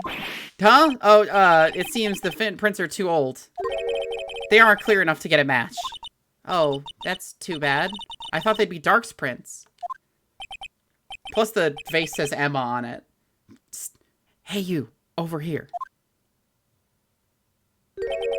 What's going on here? What are that kid's prints doing inside the chief's safe? Don't ask me. Let's just keep this information from Emma for now. Here, maybe you should hold on to this. Well, was I any help? Of course. Thanks to your ID card, we were able to get some hard evidence. No, that's not very kind, is it? In other words, if it wasn't for his ID card, he would have been useless. Isn't that right, you in the coat? Chief Gant! We didn't think you'd be back so soon. Fortunately, I'm a man who believes in signs. And I was walking to my meeting. I happened to look out a window and saw a stray dog run right into a pole. I thought of a certain detective. Do you mean me, sir? Now then, I'm afraid I'm going to have to ask you all to leave. Yes, sir. Sorry. Oh, you in the coat. Me, sir? Drop off your ID on the way out. You won't be needing it anymore. But, sir... Now get out. Yes, sir. We'll be on our way too, then. Wait, you with the one without the spiky hair. Don't go yet. Me, sir? I'd like a word with you. But, sir, I'm not a licensed scientific investigator yet. You with the spiky hair, you're free to go. Mr. Wright! Look, pal, I've told you once, I've told you 1,000 times. The chief's office is off limits. But no, you just had to go sneaking in there like that, didn't you? I thought you said you didn't care anymore if you were fired. Yeah, but if I knew it'd be like this, I never would have said it. Now that I've seen the evidence Chief Gant was hiding in his office, I think that we're finally starting to get the picture. But why has she kept eerily silent about it all this time? Anyway, you listening to me? I'm gonna try and smooth things over with the chief again. Later, pal. Okay. After that, I heard from Emma. She said the police wanted to ask her some questions, so she'll be busy for the rest of the day. February 24th, Detection Center, where they detect things. Visitor's room.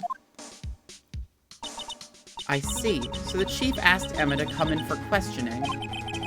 It's no use thinking about it. Tomorrow's the final day in court. I'm committed to doing everything I can to defend you, which is why I'm here. But I've already told you all I can.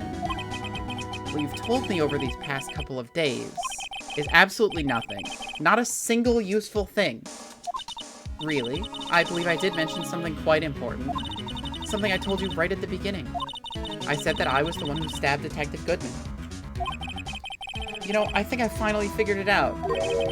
I know who it is that's lurking behind your words. Mia did a good job mentoring you. I'm rather jealous. It seems Edgeworth was right. Edgeworth? Once you're convinced you know something, no one can persuade you otherwise. Thick-headed is the term he used, I believe. Now's my chance to get her to tell me the rest of the story. I have to admit, I was more than a little perplexed at first. You insisted you did it, yet there was no incriminating evidence. That's when it hit me. It's not that you're unwilling to tell the truth. It's that you're incapable of doing so because of a certain individual. What an intriguing notion. A certain individual, you say. So you think I'm protecting this person? Protecting? No, I think afraid of is more like it. If I'm not mistaken, the person in question may have persuaded you to silence. For argument's sake, Mr. Wright, whom, may I ask, is the person you're speaking of? The one I'm supposedly so frightened of. What is this person's name? Take that! Well, Miss Skye? Mr. Wright, you are addressing the chief prosecutor. Do not forget your place. I think she's still not ready to spill the beans. My apologies. Could you please tell me a bit more about what you think you know? We were partners until 2 years ago. I respected him as a detective. Assuming he's respectable, then tell me something. Why would he try to hide his crimes?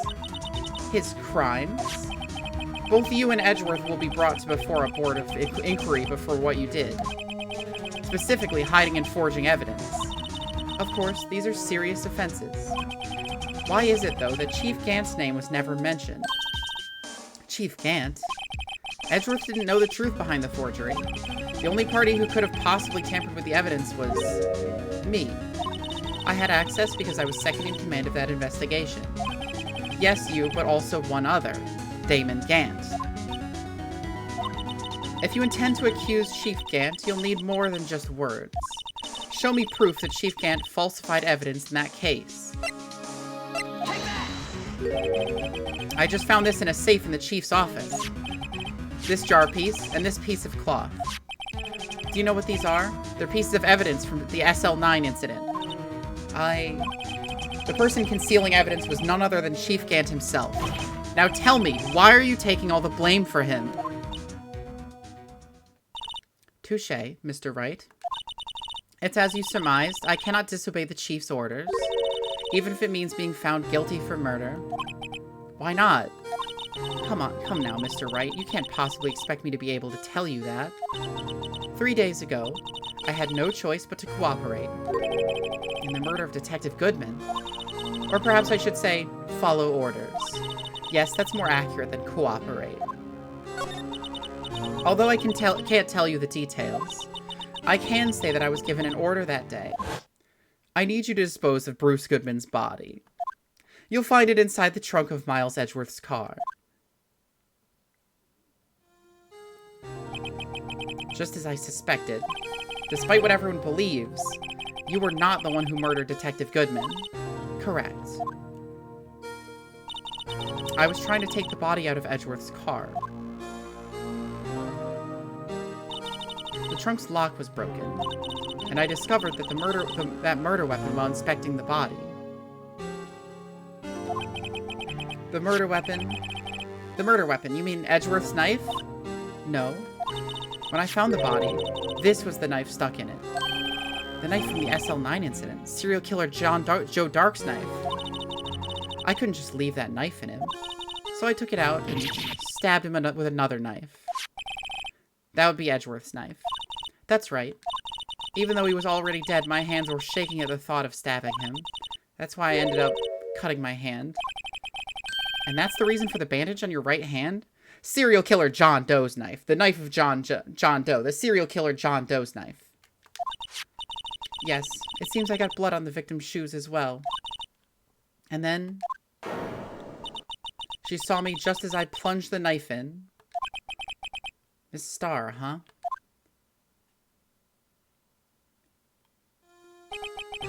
Why did you need to hide Dark's knife so badly?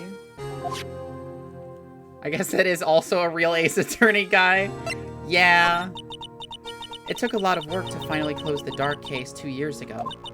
It was over with. I didn't ever want it to be opened again. My intent was to prevent that, by whatever means possible. So, you hid Dark's knife. The weapon used to stab the detective was evidence in the Joe Dark case.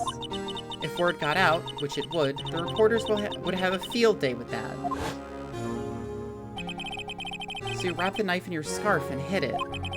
In Edgeworth's exhaust pipe. Right. Then I called my sister to tell her what had happened and to ask her to hide the knife that was inside my muffler. You asked Emma? I didn't want anyone on the force to know about this. That would explain why Emma's so confident about Lana's innocence. Speaking of phone calls, I had a bad feeling about one of them that day. A bad feeling? The truth is, after I received those orders from Chief Gant, the first thing I did was make a phone call. A phone call to Patrolman Jake Marshall. To Marshall? Why on earth would you call him? The lead investigator for the SL9 incident had been murdered. I wanted that fact to be kept hidden, and I needed help. He was the only other person I could trust. Or at least I thought I could trust him at the time. However, it seems that after I spoke to him, he went off on an escapade of his own. Oh, you mean, not wanting the case to die, he decided to take things into his own hands.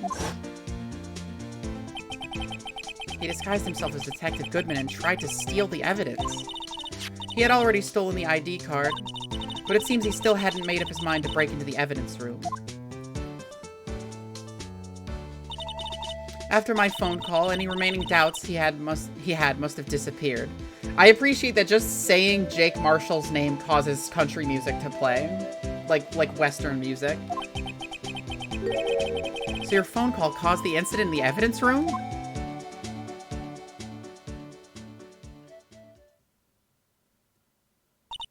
I'm afraid that's all I can tell you. But Lana, you've earned my respect, Mr. Wright, both as a defense attorney and as an investigator. Now please, don't pursue this any further in court tomorrow. Tomorrow's trial. There's only one way to drive off Lana's demons. I've got to get to the bottom of everything. Detective Goodman's real murderer?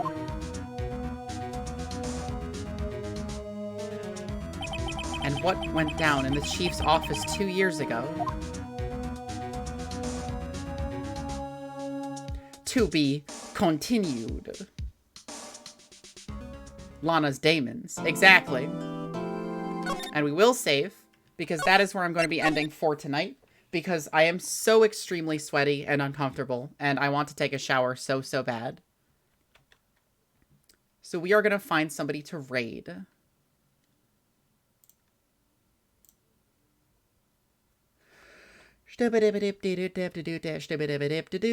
Let's see.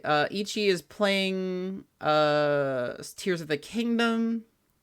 Oh, Peachy is playing Persona 3 Portable. That's cool. Enjoy the racked up Mia I sent you. I can relate to her. We're gonna raid Peachy.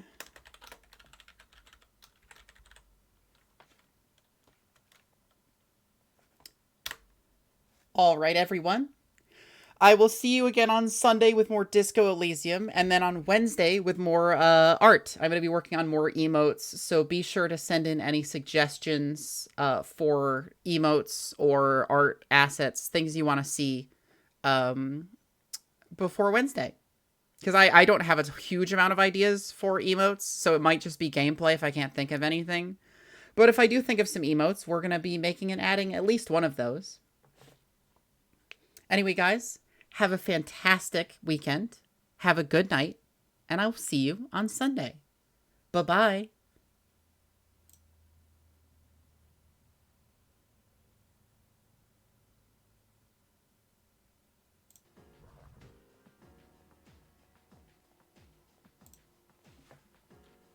Actually, have everyone for once. Kate! Hi, thank you for the rain. Luckily, this is a good time to shout out. Yeah, we're gonna check out Kate. Yeah, hi. How'd your stream go? Welcome in, Raiders. I'm Peach, Stop Me and Bunny, Variety VTuber. Abundamation. We're playing games. There are 2 enemies. I guess it's been here. And a sauce. Fell over. He made himself look silly. Are you sure I'm doing well? You made good progress in Ace Attorney today? Ah, good. Proud.